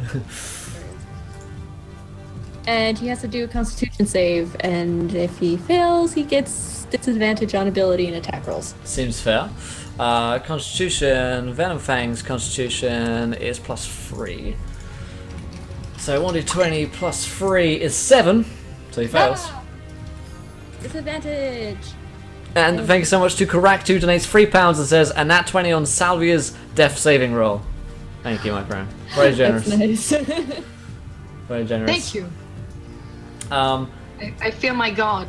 as Karak is your goal. And, it has disadvantage until the end of my next turn. Nice. And in fact, I forgot it was going to do something, but it didn't. Okay, never mind. So, at Althea's turn, Drock, it's your turn. Yeah, Drock is going to get all up in this thing's face and try and... What do I have that wouldn't absolutely... No, it's going to have to be 2 swings from my sword because everything else I have to do could possibly hurt everyone else in the room. So, a 26. A 26 to hit. Sorry, I was just receiving shit. Thank you. Thanks, Treble. And thanks to the Wizard Herbs for following. A 26 is a hit for 14 damage. Indeed. And he'll make his second attack, being a fighter. And Of course. having 2 attacks at level 5. For a 23 for 16, so a total of 30 damage. Very As nice. I read into this thing. I like it. I like it. Cool. So that is Drock's turn. Takes it to the top of the round to Sanyas. Sanyas, you're down. And muted as well. Deadly combination. It is indeed. Death save. See what you get. Nat 20. Awesome. Awesome. Great job. So yeah, and that 20 is a success. You pop up on 1 hit point. Yay! Great job. That's the most natural of 20s. So you're back up. 1 hit point is yours. Congratulations. What? Thank you. You're gonna spend your turn getting up, so you're not gonna jump Yeah. up and kill it. Slash your turn, Salvia. You roll a nat 20 on your death saving throw. Rolling at 20. Same thing happens to you. Good job. I'm like, It's Venomfang's turn. would taking the antidote, it wouldn't help now, right? I mean, probably not. Okay. I was like, I gave you guys these like 5 potions of venom antidote, and you were like, okay, I'm not gonna use them. I'm like, okay. Thank you to Postman for following. Welcome to the adventure, my friend. You're a gentleman and a scholar. I do the exact same thing in your shoes, so I always forget about things that I have in my inventory. So it's Venomfang's turn. Venomfang is actually very injured at this point, and Venomfang is going to start flying after he does. One more check. Let's see if he rolls a 5 or 6 here. No, he doesn't. That's pretty good for you. It's only it's a D6 on a recharge. No matters, they roll that one. So Venomfang opens up his wings, and you see the kind of masonry from above, which is already dilapidated and tumbling, begin to kind of fall down around him, and he begins to just spread his wings and fly out from the top. This gives you guys a chance for attacks of opportunity against him, if you so desire. Everyone? Anyone within 5 feet of him? But Althea technically can't take an attack of opportunity. Sorry. Can I roll twice, or is it just once? You roll once. Okay. You can have one reaction turn per turn. 16. Which is a point on attack of opportunity, so I was wondering. If one guy moves out of your zone of control, moves out of it, then you can take an attack of opportunity against him, but if another guy does it as well, you can't do it. You only have one reaction that you can use per turn. So a 16 is a miss. I'll give it to you. It's 18 is the number you're looking for. If anyone gets an 18, then it's a hit. So you will miss, and Venomfang flies away. I presume it's got quite a decent flight because I've got javelins. And I have a longbow. On its turn, let's see how far he can move. He can fly. He flies 80 feet away. So we'll say that 20 feet upwards, 60 feet away. Yeah, he's out of range. But not for my longbow. It's 150. But range of sight, line of sight is the problem that you have there. Okay. Yeah, he's not flying straight up. I guess he's gonna like fly up and then out over the edge. So yeah, That's it. Yeah, through the walls. Can I try to hit it? Can I shoot after it? You can roll me a blind flat d20. Okay. Nat 20. That's like a boss. Yeah. Go on. It's always worth a roll. All right, yeah, it's almost certainly. It was worth trying. Worth trying. So you guys find yourself with these bound, tied up dwarves, who are somehow chained here. I walk over to them and I'm like, what exactly are you doing? Sanyas kind of walks up after them and pulls the gags out of their mouths and starts working on. How will they change the wall? Is it like locks or something keeping the chains in place? It is, yeah. Yeah, she will pull out her lock picks then and try and pick the locks. Sleight of hand. All my lock picks tools? Oh yeah, thieves' tools. Yeah, you're right. Yeah. Yeah. I actually changed that from 4th to 5th. 16. You did pretty quickly. Yeah. Within the next few minutes, you open them up. But yeah, I take the gags out so they can talk. Oh, thank you. Oh, do you have any water? Water, She please. hands them her wineskin. Oh. Both kind of drink it down. Thank you. I thought we were never gonna get out of here. What was the name of the man who sort of like gave us this? His name was Barthen. Barthen, that's it. I say, you know someone named Barthen. Hey, I do. A friend of mine. From Phandelver. He sent us to find you, but I find myself wondering what two dwarves are doing chained up in a dragon's fortress. We came here with our maps to map out the land, and I hold up a hand to stop them and I say, you have these maps. they look to one another. No! What happened to the maps? Dragon took him. Well, it wasn't a dragon that took him. It was a man. He said he was a priest. I turn and glare towards Salvia. Say, did he speak kinda like this? Hey, you had a accent. He went from nowhere near here. There is got to be a reason he took those maps. Perhaps he's on a journey like ours. He didn't seem evil. Didn't he give you something? To call upon him. No. I hold my long sword in one hand and I point it at Salvia and I say, Can I try and You're like, wife? to get the rosary beads? You I can mean, slide. I'm like sitting like almost on the ground because I'm at just one hit point. I look like Crap. She's 3 foot tall. There's not that much height difference. You can do it at disadvantage. I mean, if you want to. I love the sound effect, guys. That dun dun dun is the best thing that's ever happened to me. Totally worth the money I invested in the soundboard, guys. 15 at disadvantage. Okay. Against my passive perception. I guess your passive perception. I guess, yeah. Well, that's 15. So let me see it. So you can stop her. My pockets. Leave me alone.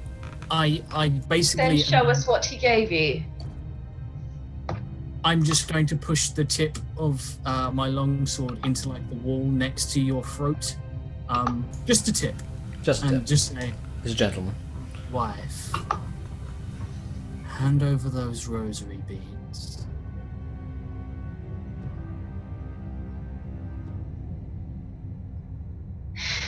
I try to stand up, and it's kind of pathetic. I use like the sword. I have a glove on, so I use it kind of lever myself up. Why do you need them? So there's like a loaf of bread, like a round, like large bun next to his foot, and he just drives his sword down through this strangely head-shaped loaf and leans on his longsword as he stares at you and says, I have some questions for your friend. Father O'Malley. Is it Father O'Mallory? Father O'Malley? Mally, yeah. O'Malley. No, like Drog doesn't remember. He's like trying to recall the Got name. it, yeah. And he just says, this Father O'Malley, I would very much like to speak to him about a certain spell.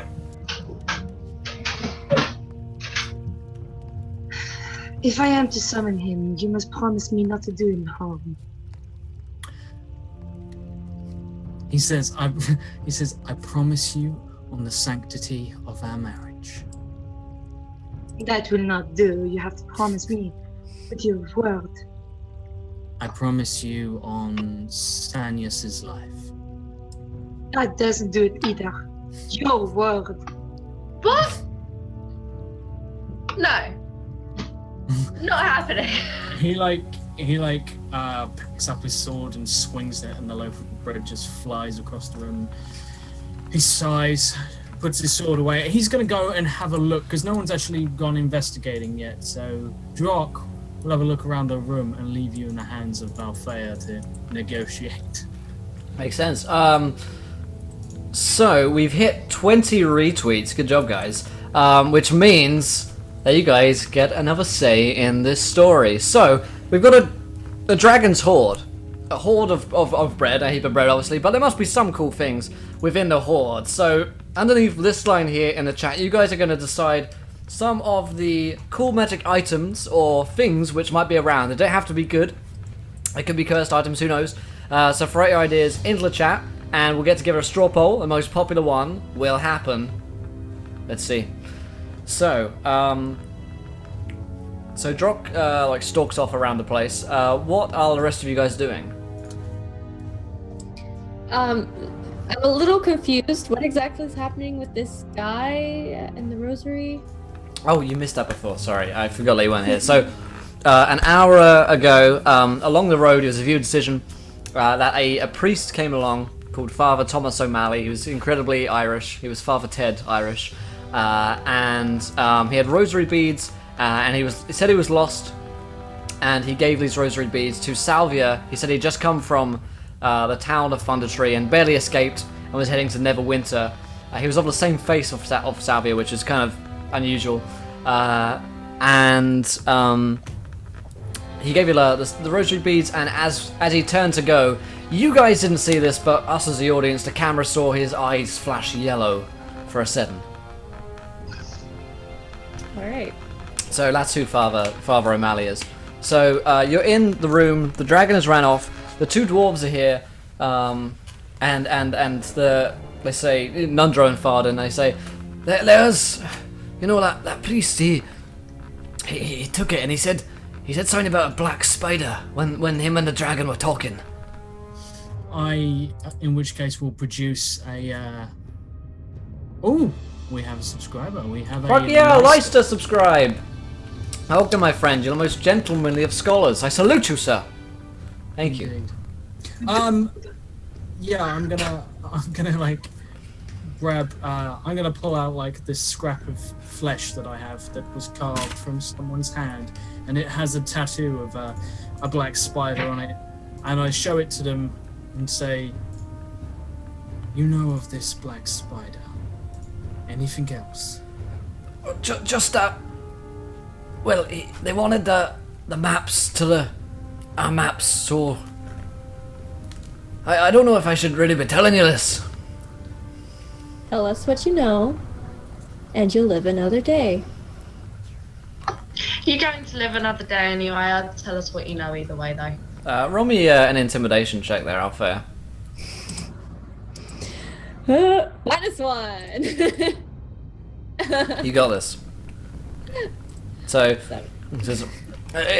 Sanyas is just like, just tell us what you know. We're not going to kill you. I'm getting you down. Why would I then kill you when it's easier to kill you when you're tied? I'm not afraid of death. Neither of us are. We just don't want to reveal a location to you. Drock storms over and is just going to say, "Two of my friends were just badly injured. I've been burnt from head to toe. My friend here has also been injured, and we have someone traveling with us who's rather young, 7 years old. If she died, I'd already have your head on a spike, but I tell you now, I'm feeling a little bit more generous. So tell me exactly where it is that these maps were of, and maybe I won't mount your heads on the wall of this tower." He's not going to kill you. Can I give him disadvantage on that by just trying to convince them that he's not trying? I mean, Can I give myself advantage by slaying Sanyas? Just right on the spot. so you say you talk to me like, okay, I can tell that you're in this for the right reasons, and we can trust you if you're a friend of Barthen's, right? You know Barthen. Yes. I say yes. We brought him his most recent supplies from somewhere else that I've forgotten the name of. Well, if he trusts you, and I guess we should too. And he says, now listen, we know where the black spider is, and we know what his real name is. His real name. And his name is John C. I'm playing John Cena music right now, just so you know. Okay, and he says, his name is Nesnar. He's a drow. And they stole the maps to Wave Echo Cave. I don't know if you know what that is. Well, could you there? Echo Cave? Can I roll like a... You don't know of it, I mean... I wouldn't know it. Yeah. And he says, in there is the forge of spells, where human mages of old Phandelver enchanted dwarven weapons and gnomish gadgets. However, Nesnar's exploration can only be a bad thing if he was to get to it. And why is that? Because if he were in command of the Forge of Spells, then there's almost nothing he could not do. You can take us there. I suppose we can. How far did you get? We know the location, and we also know that inside there are undead and monsters still lurking there. So that must be at least slowing down Nesnar. That will be no problem. Okay, well, Sanya I know just I'm- face palms and she's just like, no more undead things, no more demons, please, just stop. You can Please. leave, yes. You don't have to stay. you don't have to stay. And that is my favorite enemy. I know how to take them down. You'd like to think so. Can I take out the beads and fill them up a bit and see if something happens. Nothing happens when you feel the beads, Evelyn. You feel a little bit reassured. You know? That's cool. But, I mean, That's, like- there's no, like, sudden summoning of anyone, or... Yeah, it's not like when I use my No. summoning for like Watcher's Vanguard. Okay. No.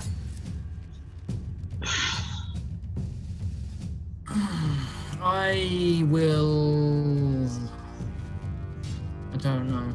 I feel like Droxo turns and says, "I presume we don't need to reshackle you for this endeavor. You realize running is a terrible idea." We want to do our best to see if the Phandalin and the Ursula never went to area. Well, as long as you're in it for the right reasons, I don't see any reason to have to take any precautions. I mean, you look like gentlemen who understand what's at stake, so... Hey, we do. Thank you again for saving us. You know what, you should really look around in the Horde. There's probably some bits you can pick up here. Venomfang was a big hoarder. Drock will walk over and see if he can find anything. Once again. I wanna look too, and I wanna go and try to take anything of value before Drock does. Oh, good. All right, both roll me. Sanyas is just gonna Go ahead. continue. So anyone that's looking, roll me an investigation check. Between Salvia and Drock, whoever gets higher will find it first. 21. Get wrecked. 11. So, so Drock, you find a couple of things in here. First of all, you find a +2 dagger. Okay. I take that. This dagger increases in length the more one is aroused. Of course it does. Pure decision. Okay. You guys. I guys. I take this dagger. He's not particularly aroused at the moment. So Not at the it's moment, just- okay. Not at the moment. I'll let you know. I'll let you know. You'll know. No, we'll know. Salve, you find a +1 battle axe, which isn't particularly useful for yourself, but I take it and I'm like, I got something for myself now. Yeah, like I'm holding like a dagger, which is much more suited to you. You're holding a battle axe, like Like barely holding on. It's like too big. It's like and there is 150 gold pieces. Drock, you find a scroll of Misty Step and a scroll of Lightning Bolt. fucking yeah. And Salvia, you find 4 silver goblets worth 60 gold pieces each, if you can find the right seller.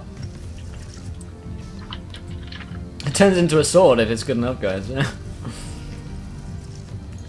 It would. If I see Will, I tell you that. Indeed. If I show you the Donga emote, I got fucking declined by Twitch again. Jesus. So, Damn. fucking unbelievable. I'm suing. Yeah, so you search around, you find these bits and bobs, and what is your next move? Sanyas is currently trying to convince the dwarves that they're not going to kill him.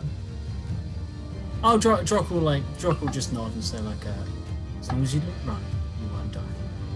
That they're not going to kill them at all because we've just come all this way to save their asses. They're not And it particularly, was like- a good idea. Yeah, they're not particularly scared by Drock. Yeah, that she's just trying to make herself feel better, I think. Sure. That makes sense, yeah. So yeah. I'm sat here with all these demonically possessed people, and she is the only normal one here, and she doesn't want them to run away because they make her feel slightly more normal. Makes sense. I mean, yeah. I'm trying, okay? I'm trying not to be possessed. I don't want to be possessed. You're not succeeding very well. I'm gonna give the battle axe to Drock. Drock will thank you. Nice. So, the dwarves know the way. If you want to head out immediately, if you want to wait, it's really up to you guys. Can we have a possible long rest? You can certainly yeah. tend to rest if you want to. Yeah. I'm definitely A long one. I'm still at 1 hit point, so I'm still. Me too. I'm half alive. I can't even stand up. So basically what I'm going to do is I will walk outside to see Druid. Yes. And, Reedfop is still here. Cool, I'll go over to him and I will say, Reedfop. Hello! How did the fight go? Well, I'm sure you saw the giant dragon that flew out of the roof. And Oh, I'm yes, I thought I casually heard having a conversation with you. I thought I saw a big bird in the I'm- sky. Yes, and I'm casually having a conversation with you, the healer, so I'm probably not rushing to get you to heal anyone. So maybe things haven't gone too badly, but I appreciate your help. Good. Was there a man around here recently? A man? What kind of man? Specifically an elf, one of the dark elves. We haven't seen any drow around here in 50 years. Anything in particular significance about the drow that were here 50 years ago? Oh, well, the Underdark Wars are still in present memory, of course. We might not be old enough to remember, but they came up, they rose up, and there was wars and battles, and then we drove them back down into the Underdark where they came from, and of course, they whilst they were here, they seek to set strongholds where they could, and find anything of use and of particular value whilst they were in the overworld. Do you know any legends relevant to the local area of drow incursions and any of them that found something of significance? Any names, noteworthy individuals, princes, kings, generals, anything of the sort? I'm looking for a specific drow, someone who was found something locally. There was, I suppose, I'm trying to think of no one had found anything, but there is a legend of a general of the drow. His name was Nidnar or Nednar, Ned. Some of those ends. I don't quite know them. And there's the legend goes that he hunted for this magical item or place or my memory is quite bad to save his lover. A magical well. Something like a fountain or a place or these legends are quite vague most of the time. It's something like that at least. I presume. Oh no, I'm thinking by 10 there's a well on the map, but that's actually a statue, isn't it? Yeah. There's no well around. It wasn't in Thundertree, just in the Neverwinter basin. Okay. Thank you for that piece of information. Hopefully it'll aid us further down the line. Androck will return a little bit miffed that he doesn't conveniently know the name of the antagonist, but not entirely surprised. Yeah. Can I Sorry. investigate the rosary beads and see if is it actually from my religion or is it Yeah, they do appear to be legitimately from your church. I mean, there's nothing untoward about them which would make you. Okay. I'm feeling very Preacher about this. I've only seen a snippet of it, but I can't remember his name from Preacher, who's Irish and may or may not have yellow eyes for a certain reason that I'm suspecting him of. Father Ted. Meta. It's all about Father Ted now. Thomas O'Malley is a character from the game we just played. Oh, Who okay. I was playing, and chat decided that they wanted to see more of him. So he's actually based off of what's his name, like Doug from Father Ted. Okay. Yeah, the idiot. So yeah. Yeah. I'm gonna do some praying and try to like feel my God's presence right here. All right, you can roll me a religion check. Yeah. That's oh a my God. double nat 1 on your religion check.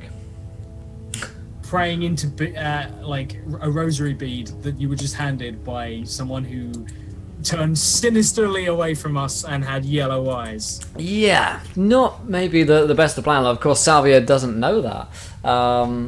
So like, you pray into them, and you just sense, rather than like the kind of calming, like warmth effect that that the love of your god usually grants to you, you in fact feel a kind of real anger towards everything which has happened towards you. It's been very unfair. The fact that your finger was cut off, the ring is still here. You've been had to marry to Drock, who's now turned, completely, on its head, basically. Will, yeah. Will, there's no need to be so negative. 00, who just joined, and thank you very much. You are a gentleman on stage. Not enough crickets. Not enough. Yes, welcome, Negative. What's up, Wolfsgura? Yeah, the maps are actually provided by the Roll20 pack. You can get it for like $20, and they do it all for you, because, you guys know me. I'm lazy when it comes to making maps, so I bought these. So yeah, you actually feel very angry, and you feel like jealousy towards Sanyas because she's got such an easy time. You feel hatred towards Drock for marrying you and putting you in this situation. Hatred for Althea and Rosie. Rosie walks in as well. Sanyas is not having an easy time. She has to deal with you three. It's not an easy time at all. Sanyas has it easy out of the group here, I reckon. So that's how you feel, Salvia.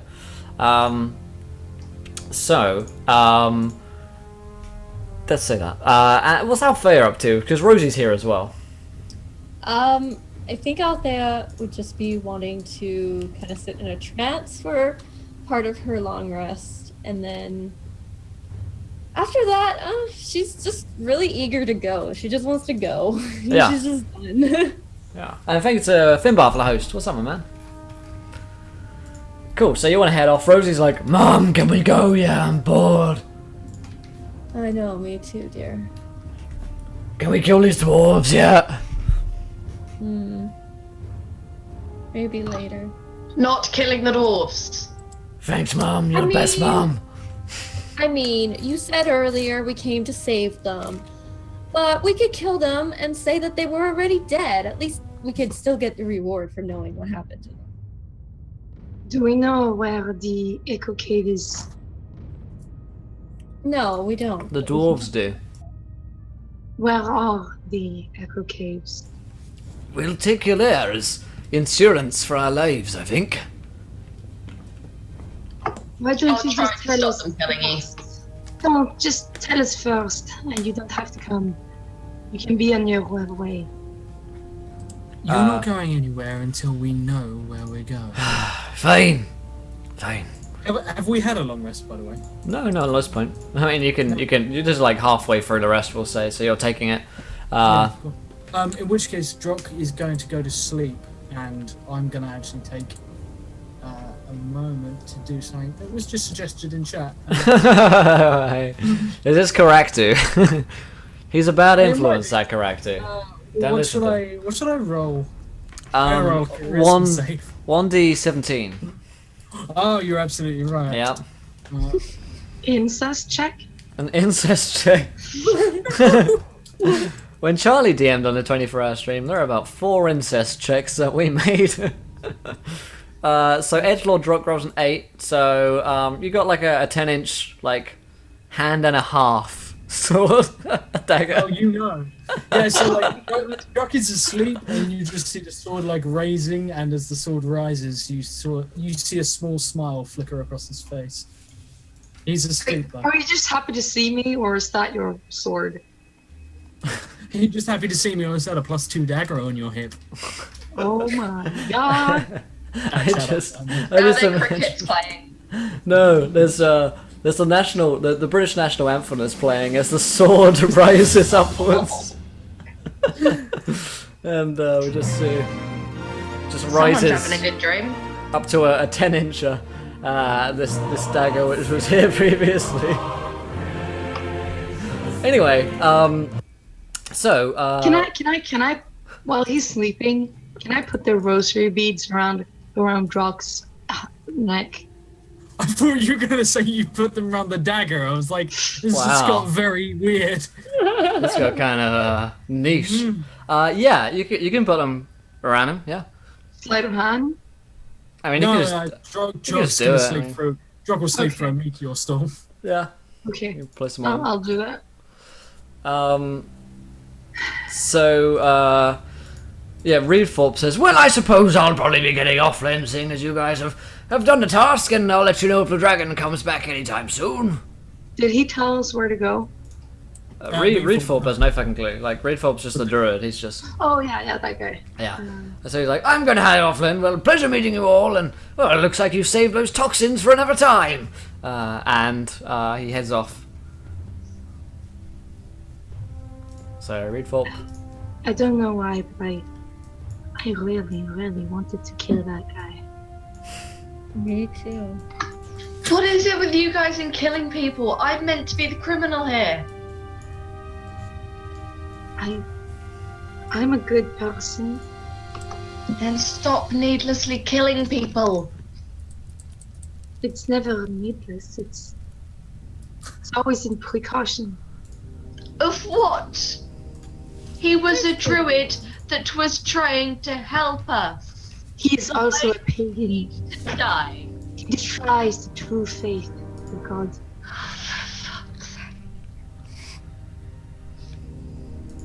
But so are you. Drog just rolls over. He's just like, oh, fuck off. Goes straight back to... Maybe he woke up. Maybe he didn't. Will we ever know? Perhaps it's time you actually learn the way of the true Lord to save you from your insolence and ignorance. Ugh, blah And blah your blah friends. blah blah. This is really boring. You really just shut your mouth. Especially you, yeah. I don't want to go to church, Mom. No, you won't be. Don't worry. Can I go to evil church? Take me to church.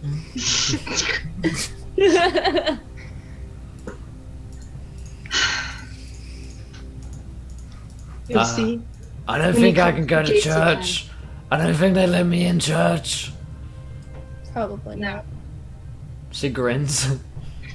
I don't think there's any help for you, Rosie, I'm afraid.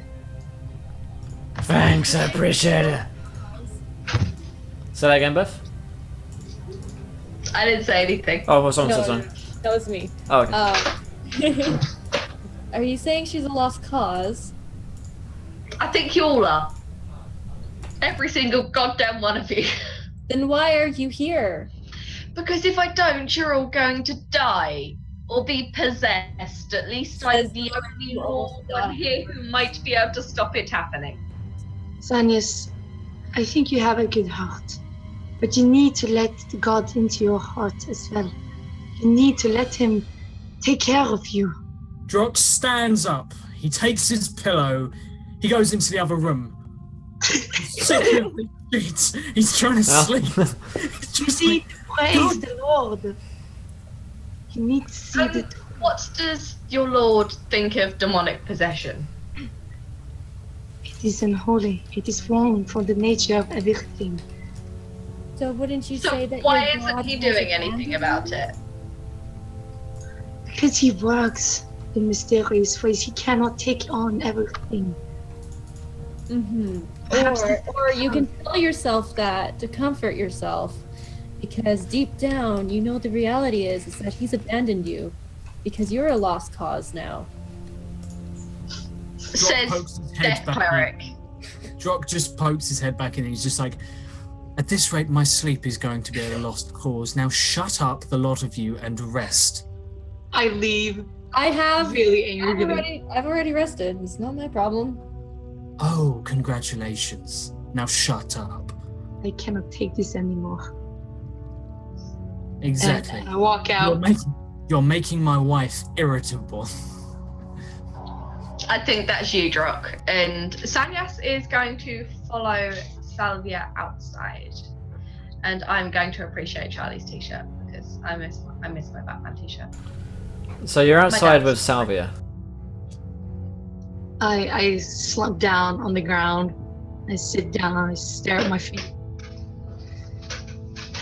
She kind of comes over and sits next to you.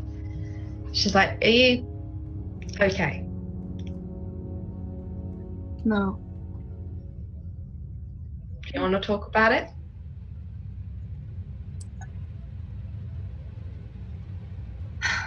I think Althea is right. I think my god has abandoned me. I doubt it somehow. And she's a demonic death cleric. I wouldn't really listen to a word she says. But if there was a god, why would he let the one I love just be taken away? My question is, we know out of character that Drock is being a complete dick and completely bullshitting his way through this. No, we don't know that. Out of character, we do. Yes. Perhaps. Would I be able to... Or This is what Josh has said anyway. That's what I'm going for. Would I be able to roll kind of an overall insight for the last couple of days to see what I perceive is happening? I mean, he did kind of like come back to life as another person. So I mean, there's a lot saying that he's possessed. He's like, he even changed his voice. Yeah, as far as I'm Yeah. as far as I'm concerned, Drock hasn't done anything which would lead you to believe that he isn't possessed. He's doing a very good job. Yeah. He does look scary when he sleeps. He does. He looks scary when he sleeps. That's right. He looks evil. He looks evil when he sleeps. So as far as I'm concerned, you don't really have a read on that. I mean, other than like vain hope that it won't last. Is vain hope enough For what? for hoping that Drock isn't a demonically possessed idiot? I mean, is it? I mean, that's. Like Drock. I mean, I can't really answer that question. Sanya's, I don't know how to do this anymore. I have lost my way. Then you need to find it again. What is it you set out to do? I set out to find my brother. He was taken by one of the corrupted, the blood drinkers. I haven't found him, and I don't know what to look for anymore. Then maybe you should get back on that search. Find your way again. Step back on the path that you somehow seem to have deviated from. All right. Will you pray with me? I can try, I think. Thank you. It would mean a lot. And as she takes out it's like a huge Bible, and it's like really thick. And she opens it. It's like a bunch of She takes a deep breath and kind of goes, I can do this. So She close just your opens eyes. it up, and it's a hollow book, and inside is just like a whiskey. A bottle of whiskey. This is my salvation. So she opens the book, sits down, and it's like, close your eyes and take my hand and speak She after does. me. And she starts citing a bunch of verses from the book, and yeah, I don't know how that feels for Sanya's, but Well, she Yeah, what'd you make goes of it? along with it. I think she's never really done the whole religion thing. She's very much had to fight her own way for survival. She's never had anything kind of looking over her, so she doesn't really know how to take it. But it kind of made her feel a bit warm inside, but she's not sure whether that was just her actually trying to make friends or whether there was something else there. God knows. Okay. Praise the Lord. Hallelujah. I don't say that, but yeah. Okay. So yeah, you do that. It's the end of your rest, and it's like mid-afternoon at this point, like 2 p.m., 3 p.m. And the rest of you kind of recover from your sleep and whatever else you've been doing up to your preaching. The group. Can I go and like cite a prayer, like where Drock sleeps? Is this going to be like every night? You're just going to be like sprinkling holy water over me. Yes. Okay, I'm going to sprinkle some holy water on him while he sleeps. Okay, sure thing. Let's say And that then do happens. like Drock wakes up wet with a prayer. short sword, if you know. Yeah. Well, where do you sprinkle it? sprinkle it on his face. Okay. All over Wow. his face. They're going for the money shot. So you wake up. And she has her hand on her. Oh. You She guys know has what her I mean. hand on your forehead and like speaking a bunch of weird words. You In another Simba. language. You Simba me. You just like. And I'm like, ah. Simba. So you wake up. You're ready to go. The two dwarves, Thunder and Farden, are there, and they're like, right, well, I suppose we best make our way off. It's a bit of a journey there. Not gonna be easy.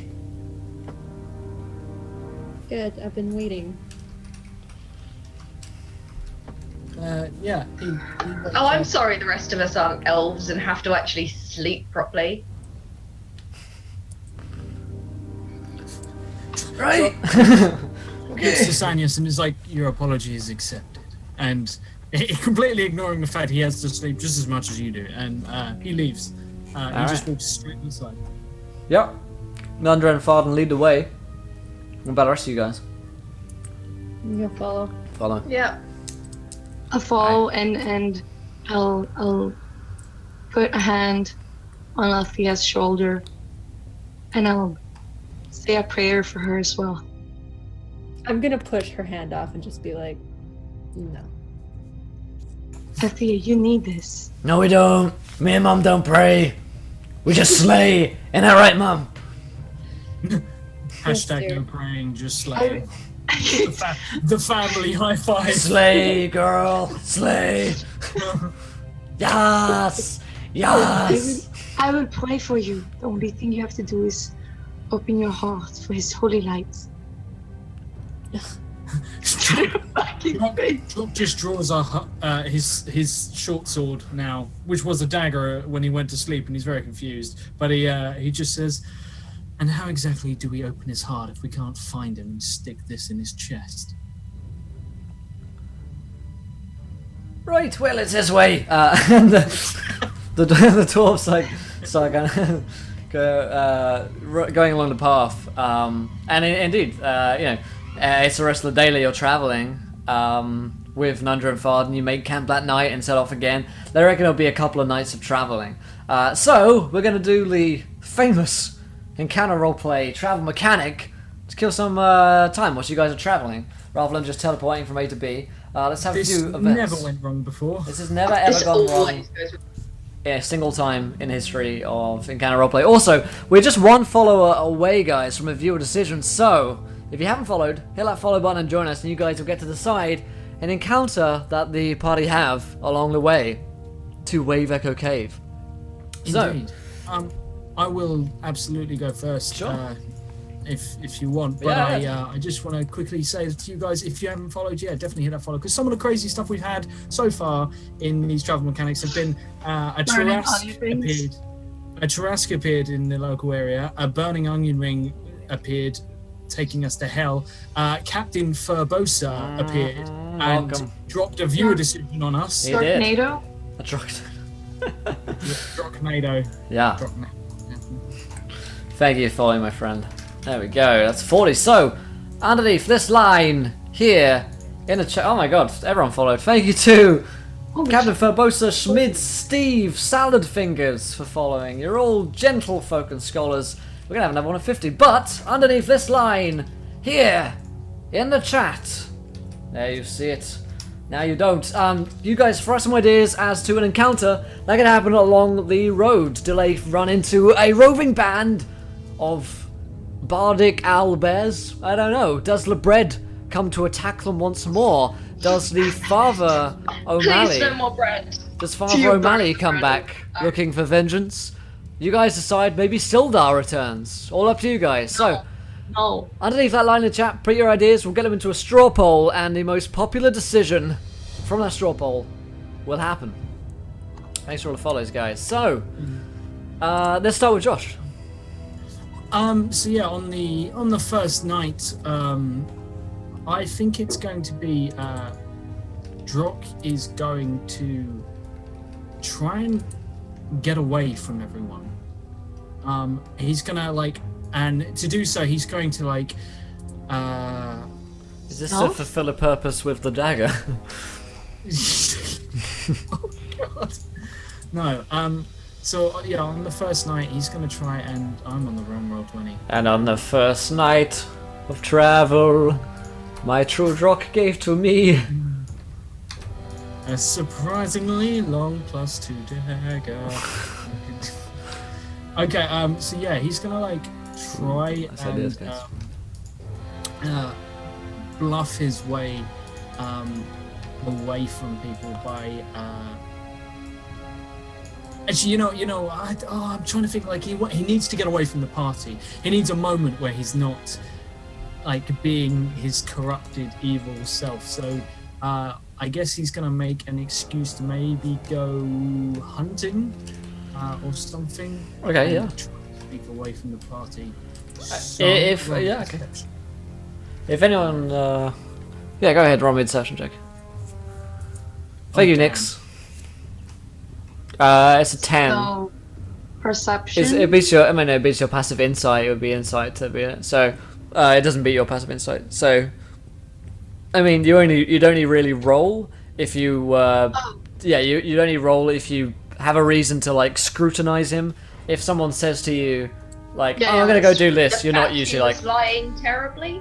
Yeah, the only reason no, you don't roll. All he says is, I'm going to go and get some meat and supplies. Yeah, and then we couldn't take any of the bread with us. Does anyone challenge Drock on that, or you suspect something's up? You don't know that he's lying about that, but Stanius would offer to go with him. He shakes his head and says, I really don't need company for hunting. I'm a half-orc. You are, but it's not good for any of us to be alone at the moment. Maybe not for you. Leave him alone. He needs his alone time. Just say, what exactly were you planning on hunting with? it's happy Drock time. I'm just I have javelins. You have what? A short sword and a blade. Would you like to borrow a bow? I could borrow Salvia's bow. I look at Salvia's longbow, which you will not actually be able to draw. You won't actually be able to fire. She also has a crossbow. You don't have a crossbow. No, Salvia does. Oh, Salvia has. Oh yes, I was offering them to Drock, not you. Oh. Oh, cool. In Savage. which case, he'll take Salvia's crossbow. Bang, bang, bang. Alright, so Drock. You better bring it back. He says, what's mine is yours, and walks away. I want to stealth after him. Shit. So, so you head out, Drock, into the woods, and you travel for a while. Can you roll me a stealth check, please, Salvia? Fuck! So, 16, which... It beats my passive perception. It's true. But I would actively be looking. That is true. I I do have terrible perception. You roll a perception check, seeing as you are like hunting and trying to be unnoticed. Oh, so. I'm not. No, I'm absolutely not hunting. I'm just going to get away because like Got it, he's been doing this facade of like being demonically possessed ever since it happened, and he just needs a moment to like ground himself. So yeah, he's just gonna. Okay. Yeah, I do not see You you. don't see her. I have a passive perception of 17. Would I see Salvia just like sneaking along? Yeah. Yeah. Okay. Yeah. I'm just gonna kind of look at her and just be like, "Where are you going?"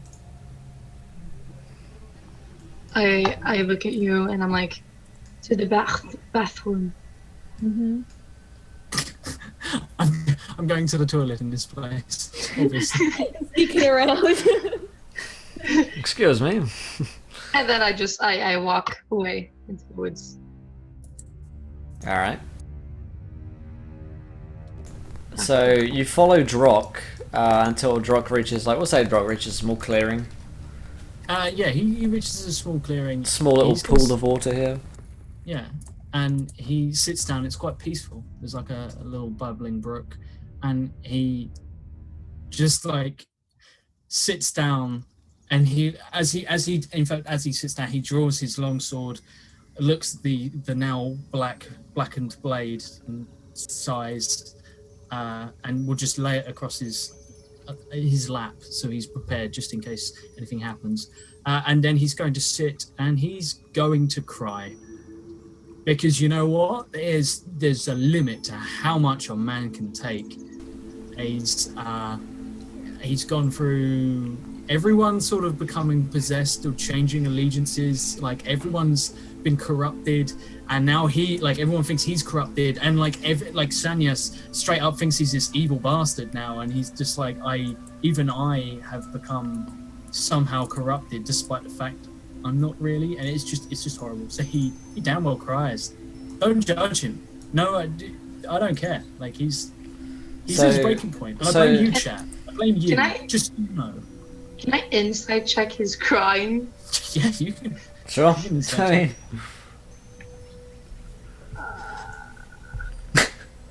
I mean, I guess you're like a bit of a way off at this point. Yeah, but that's 19. I mean, he's crying on his own by a pool. It doesn't seem like it's fake, but I mean, you're 30 feet away. His back is probably a bit turned to you, so. Oh wait. Oh, not that fucking song. I'm gonna try to sneak up on him. Will I use my old self or yes. my old one? It's your stealth, yeah. Again, or do I roll? Do I roll again or? Yeah, you'd re-roll. Yeah. Okay. 14 versus an 80. Yeah, he has terrible perception. He doesn't see you coming. He's all bleary-eyed, sadly. So you creep up on Josh. On me? Yes, on creep Josh. up on me. Suddenly there's That's a just Suddenly creepy. Josh is there. No, you sneak up on Drock. I'm trying to steal Drock's money, like coin toss. Like, all right. I slowly walk up and I put a hand on his shoulder. Oh fuck! I'm gonna swing my sword at you. Fuck. You didn't fucking announce yourself. Who does that? It's for dramatic purposes. Okay, all right. Like, I'll say he's gonna like hand on hilt, goes to like swing, sees you, and he's just gonna like pause. He's not does not compute confusion. And thank you to Power Kid 92 for following. Welcome to the event, my friend. You're a Is that gentleman Rosie? and a scholar. Rosie's followed before.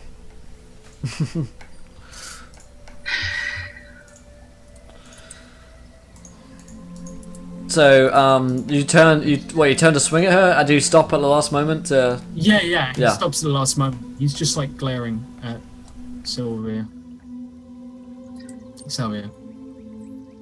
I Oh. motion him to put down his weapon I sit next to him, and I don't say anything. I just sit there. He sighs deeply and just says, "You know, you shouldn't be here. If the others, I give him a hug. He like flinches and he doesn't hug you back, but he sits there. It's really awkward. Yeah, it's super awkward. He's also a massive orc in chainmail. It's like, well, Sanyas hates me. Alfreya actually seems to like me, which is even more unsettling. And I think Rosie actually starting to respect me as a father figure. So, things are good. You're doing well. In a way. Best you can. He just sits there and says like, all I'm doing is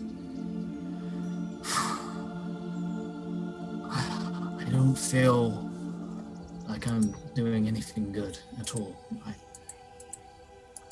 I don't like deceiving my friends. I don't like the lengths I have to go to deceive them. I don't think any of us do. But right now we have to do it for her, for Althea, for Rosie. If they know, we can't help them. We can't bring her back. He shakes his head and just says, "It's not what I'm worried about. This forge. If they get their hands on it, you heard what they said. There'd be nothing they couldn't do." Then we need to go there. And we need to do something. Either if we destroy it or we use it ourselves. I don't know, but we have the power to change.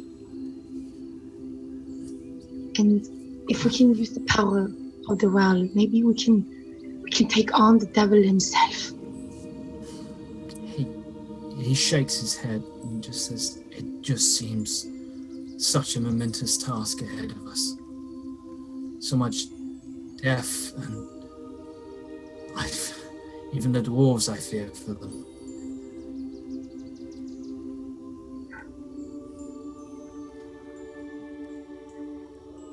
We try until we can't try anymore, and then we try a little bit more. We can do this. Says, I'm sorry that I can't be how I want to be. I feel absolutely terrible for how I've been speaking to you and Sanyas. Even in a way, Alfeira, I feel guilty just lying to her, even if she may be corrupted. I have to admit, you are very terrible when you play that part, but he looks like almost like a wobbly bottom lip. He's just like, I know. But it's the reason we do it. That makes it okay. He shakes his head and just says, "This is just... It frightens me how easily it comes to me." It comes to all of us. Yes, but I promised myself I'd never become like this. Thanks to Alex and Sam, who donate £4. Inspire the whole party. Thank you. Thank you. Jork feels a little bit better that someone has come and spoken to him. He's a little bit, a little bit more grounded, a little bit inspired to continue. But he just says, I promised myself I'd never become like this. I'd never become like him. And I just feel like one day maybe I'll slip and won't come back. If that ever happens, I will do what is necessary. He looks at Dead in the eye and pats the sword and says, "Are you sure you'd be able to?"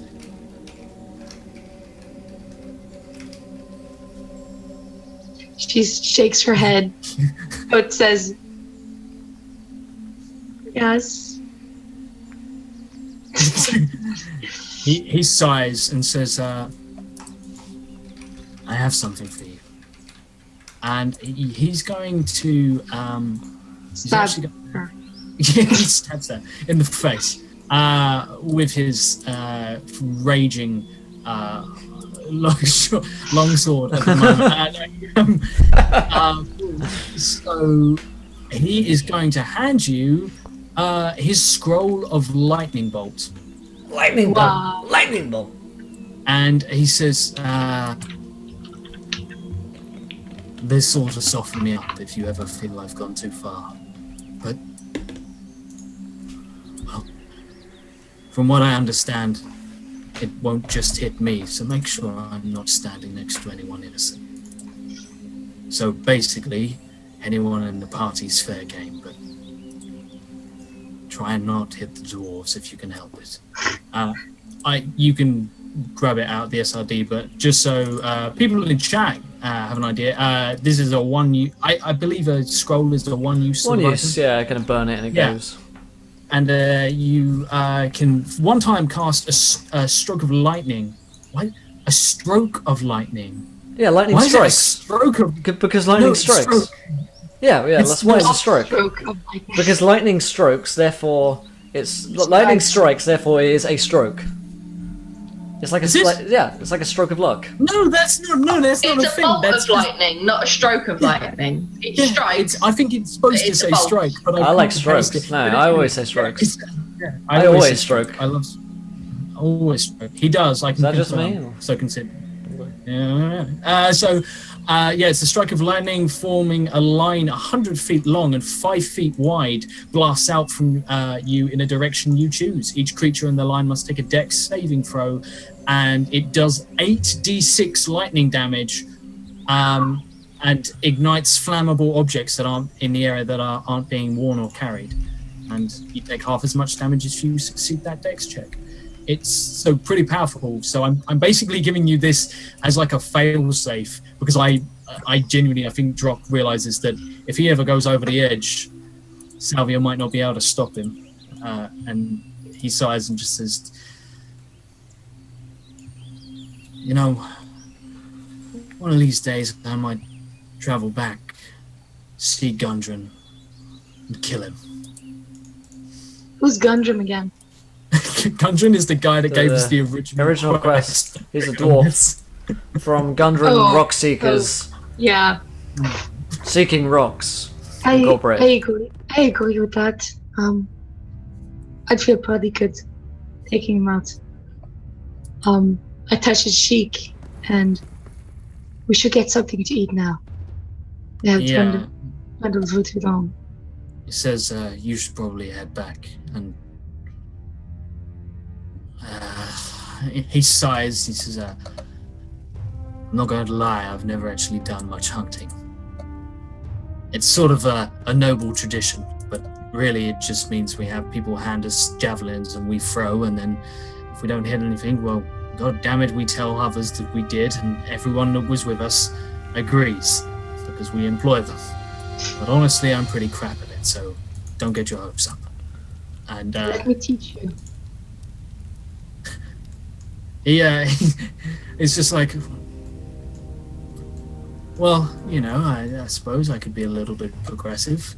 I'm not being a complete bastard at the moment, so how do you kill an animal of meat? You suddenly hear this huge roar running out through the forest night as above you, beyond in the clouds, before you even know what's happening, it's raining bread pastries and a single baker falling from the sky as Venomfang and the view decision come into effect.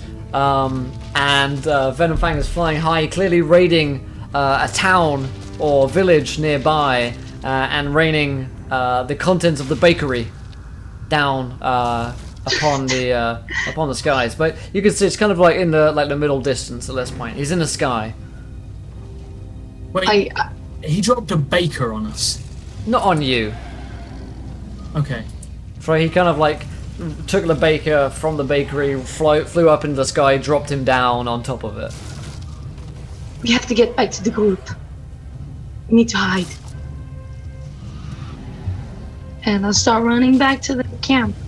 All right. Drock is going to run. He's going to run like around the camp. Okay. And come in from a completely different direction, and he's going to wait, despite the fact his friends are in danger. He's going to have to wait, because if they both emerge at the same time, people are going to suspect shit. So I'm gonna miss out on a round or two if it gets to combat. Sure. And back in camp, there is Sanyas and Alfea and Rosie are watching this happen. It's kind of in the distance, you know. Sanyas freaks the fuck out. Why are you freaking out? It's red. The dragon, we need to get into shelter. We should go into the woods. I mean, it looks a little preoccupied with the bread and the baker. Yeah, but what if it sees us again? It's got a good smell. Sanyas is gonna stealth from the bread. She doesn't care about the dragon. She's stealthing from the Passive bread perception. So what is a passive bread perception? The passive bread perception is, of course. So that is a 23 for stealth for Sanyas. I mean, she just vanishes. These are pretty like ninja-y sort of loaves of bread. You could say crouching tiger bread and hidden dragon above. Get it? Crouching tiger bread, hidden dragon above. Oh. I don't get it. It's a film, Crouching Tiger, Hidden Dragon. Oh, wasted. Wasted on you guys. It's a good film. I think It's I've a seen it. It phenomenal was a long time ago. Alright, so, who's that? Salvia returns to the camp, kind of running through the woods. And then Drock comes from another direction, I suppose. The group of you kind of regroup by the campsite here, where the little fire is still going, and the village is maybe, let's think. I don't know. The village is probably only like a 5-minute run. You can see it in the kind of middle distance, but not immediately yourselves in danger. But certainly the people of the village are in danger. There is sounds that you should probably mute there, Beth. Come on, mute. I got that. So, what are you guys doing? I'm gonna try to get everyone to like go into the forest and not like be out in the open. Okay, so you run towards the village. No, not the village. Like get into the forest with the others. So we'll wait for like the dragon to go past. Cool. So you run into the forest. The group of you, do you follow her? I mean, what do you say, Salvia? I just like look at them both like just fuck off, and I'm like, like okay, I guess I'll come hide with you. I pull Drock and everyone else into the forest and make them sit down like. Okay. I walk into the forest, like I follow, and I'm just like, what exactly was that? The dragon is still kind of raging. Yeah, like I can't fight it unless it gets down on my level, unfortunately. So I'm just like, what do we do? We thank EC Pork Shop for following. Welcome, Pork Shop, the adventure. You're a gentleman and a scholar. So you guys are in the woods. The dragon is destroying the village. A few kind of 5-minute run away. Whoa, what? Is it Yeah. gone? No, it's still there. It's still killing it. So it's killing the village. You guys are in the woods watching. Yeah, Sanyas has probably gone and vanished as the other two kind of re-entered the little clearing.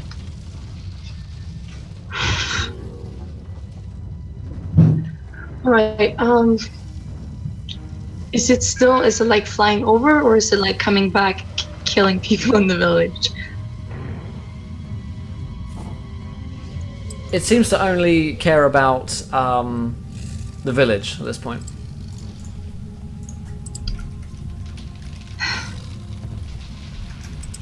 So either we continue or we go back.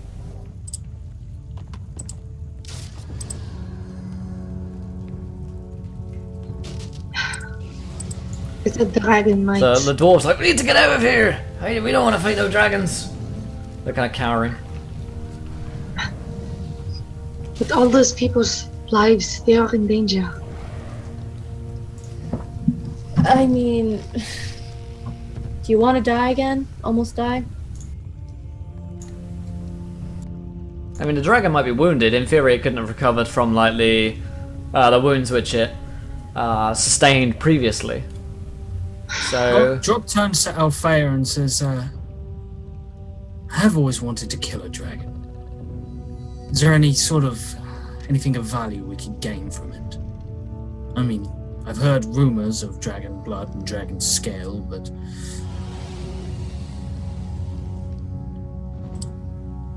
sorry, who did you tend to listen to say?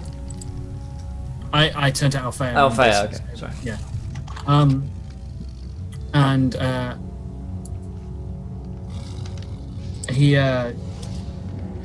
he's just gonna like sigh, and he's going to turn to one of the dwarves actually and say, "You dwarves, you know of these sorts of things. You know of forging armor and the like. What exactly could we make from dragon scale?" Dragon armor, I suppose. He nods. He turns to Althea and is just like smiling. I'd really like some of that. I suppose. But we know how powerful it is. Well, it's already injured, so But it could have already healed, just like we did.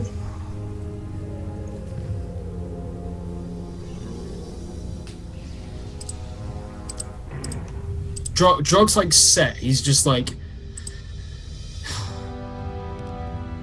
I'm all up for going, but it's up to the rest of you. If none of you think we could gain anything by slaying a dragon, or maybe even what the teeth are like, or the blood even, everything's got to be worth something. It's not that we can't gain anything, it's the fact that chances are we're not likely to survive, bearing in mind he knocked both myself and Salvia out in less than 20 seconds when we last fought him.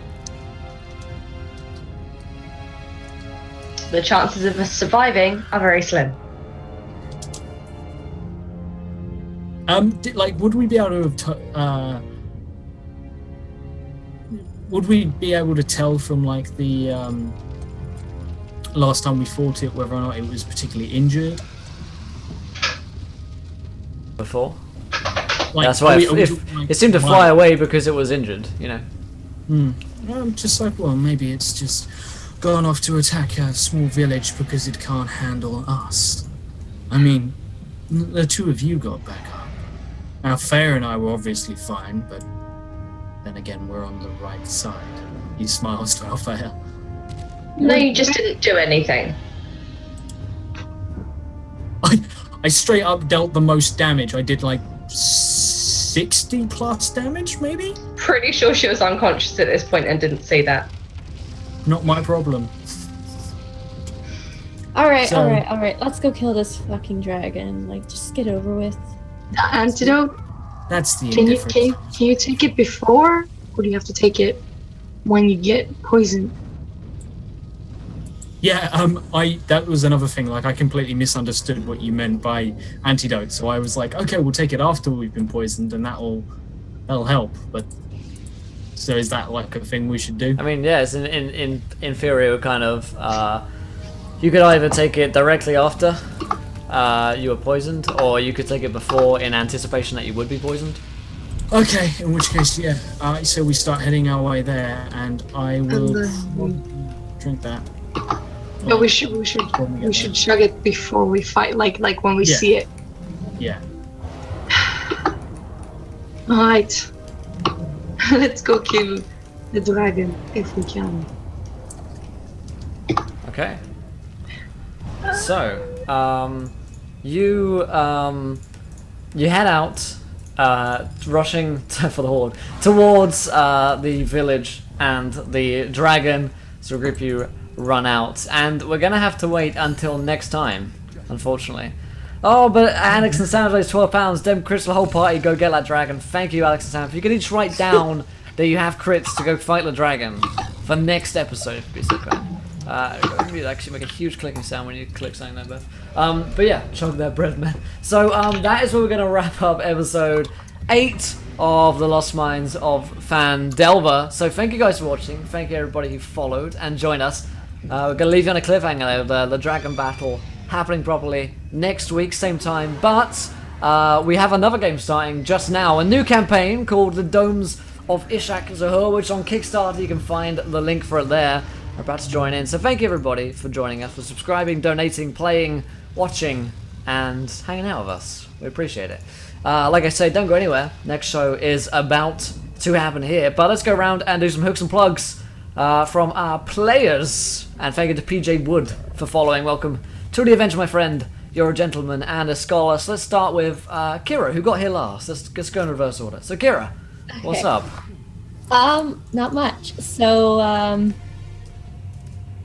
I really enjoyed today, even though I missed it. That's a bit of it. It was a little confusing, but still lots of fun, as always. It's Good. very, what's the word? Horrible. You can say it. It's okay. Yeah.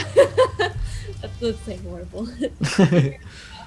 Horrible dilemma that the party's in, and I mean, to Althea, she thinks it's grand, but Of course. You're having a great time. Yes. Yeah, and tell us what you do on the internet, of course. I stream here on Twitch. I am starting school tomorrow. Oh.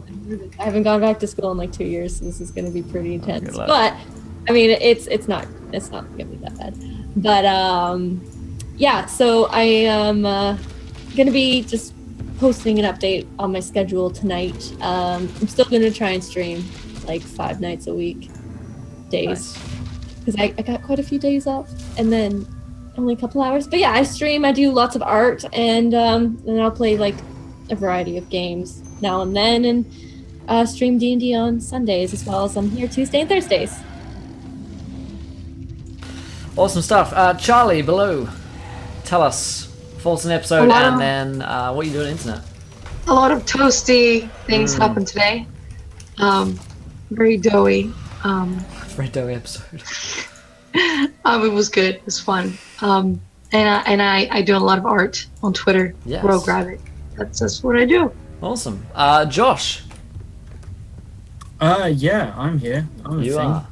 I'm Encounter Joshua, and I will be around next Monday for a new season, which I only found out about yesterday. Will sent me a message. And Yeah. am I allowed to, I don't think I'm allowed to say anything. I'm not sure. We'll drop some hot exclusives soon.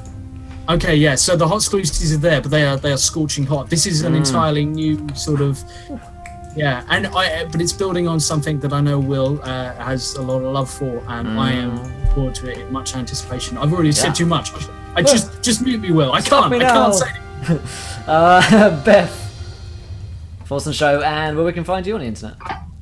I really enjoyed the episode. It's a lot of fun. I am EncounterBeth. I can be found on Twitter at EncounterBeth. And most days I am lurking in the Tavern RP on Discord, which I will link in chat now. Yeah. Which is a 24-hour text-based roleplay server. I seem to have forgotten how to type. There you go. But yes, I kind of run that with my lovely mod squad. They are wonderful. For those of you in chat, I love you all. But yeah, that's pretty much it, I think. Awesome. Good I stuff. don't really do anything else. There you go. Well, you can find us there. I have no life. Well, we're going to be back in 10 minutes' time for our next show, Domes of Ishak-Sahur, which is episode 1 of the new campaign, so join us then. Also, thanks to Miles for following, a gentleman and a scholar. So, yes, that is happening in a few seconds. So thank you for watching Lost Minds, and until next time, try not to roll too many nat ones, because we'll be here laughing when you do. See you in a few minutes, guys. Bye-bye.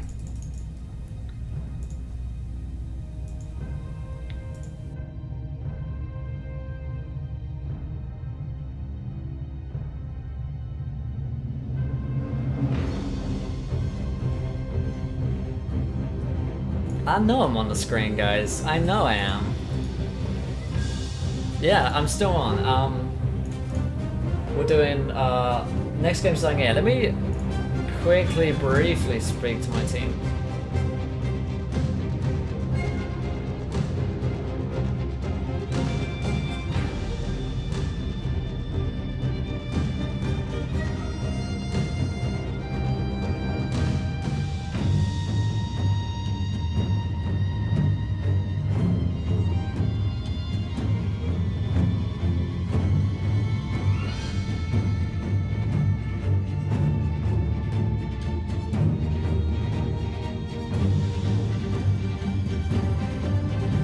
Alright guys, I'm here, I'm on screen, I'm doing things, I'm a streamer, oh my god, I'm a streamer, fuck!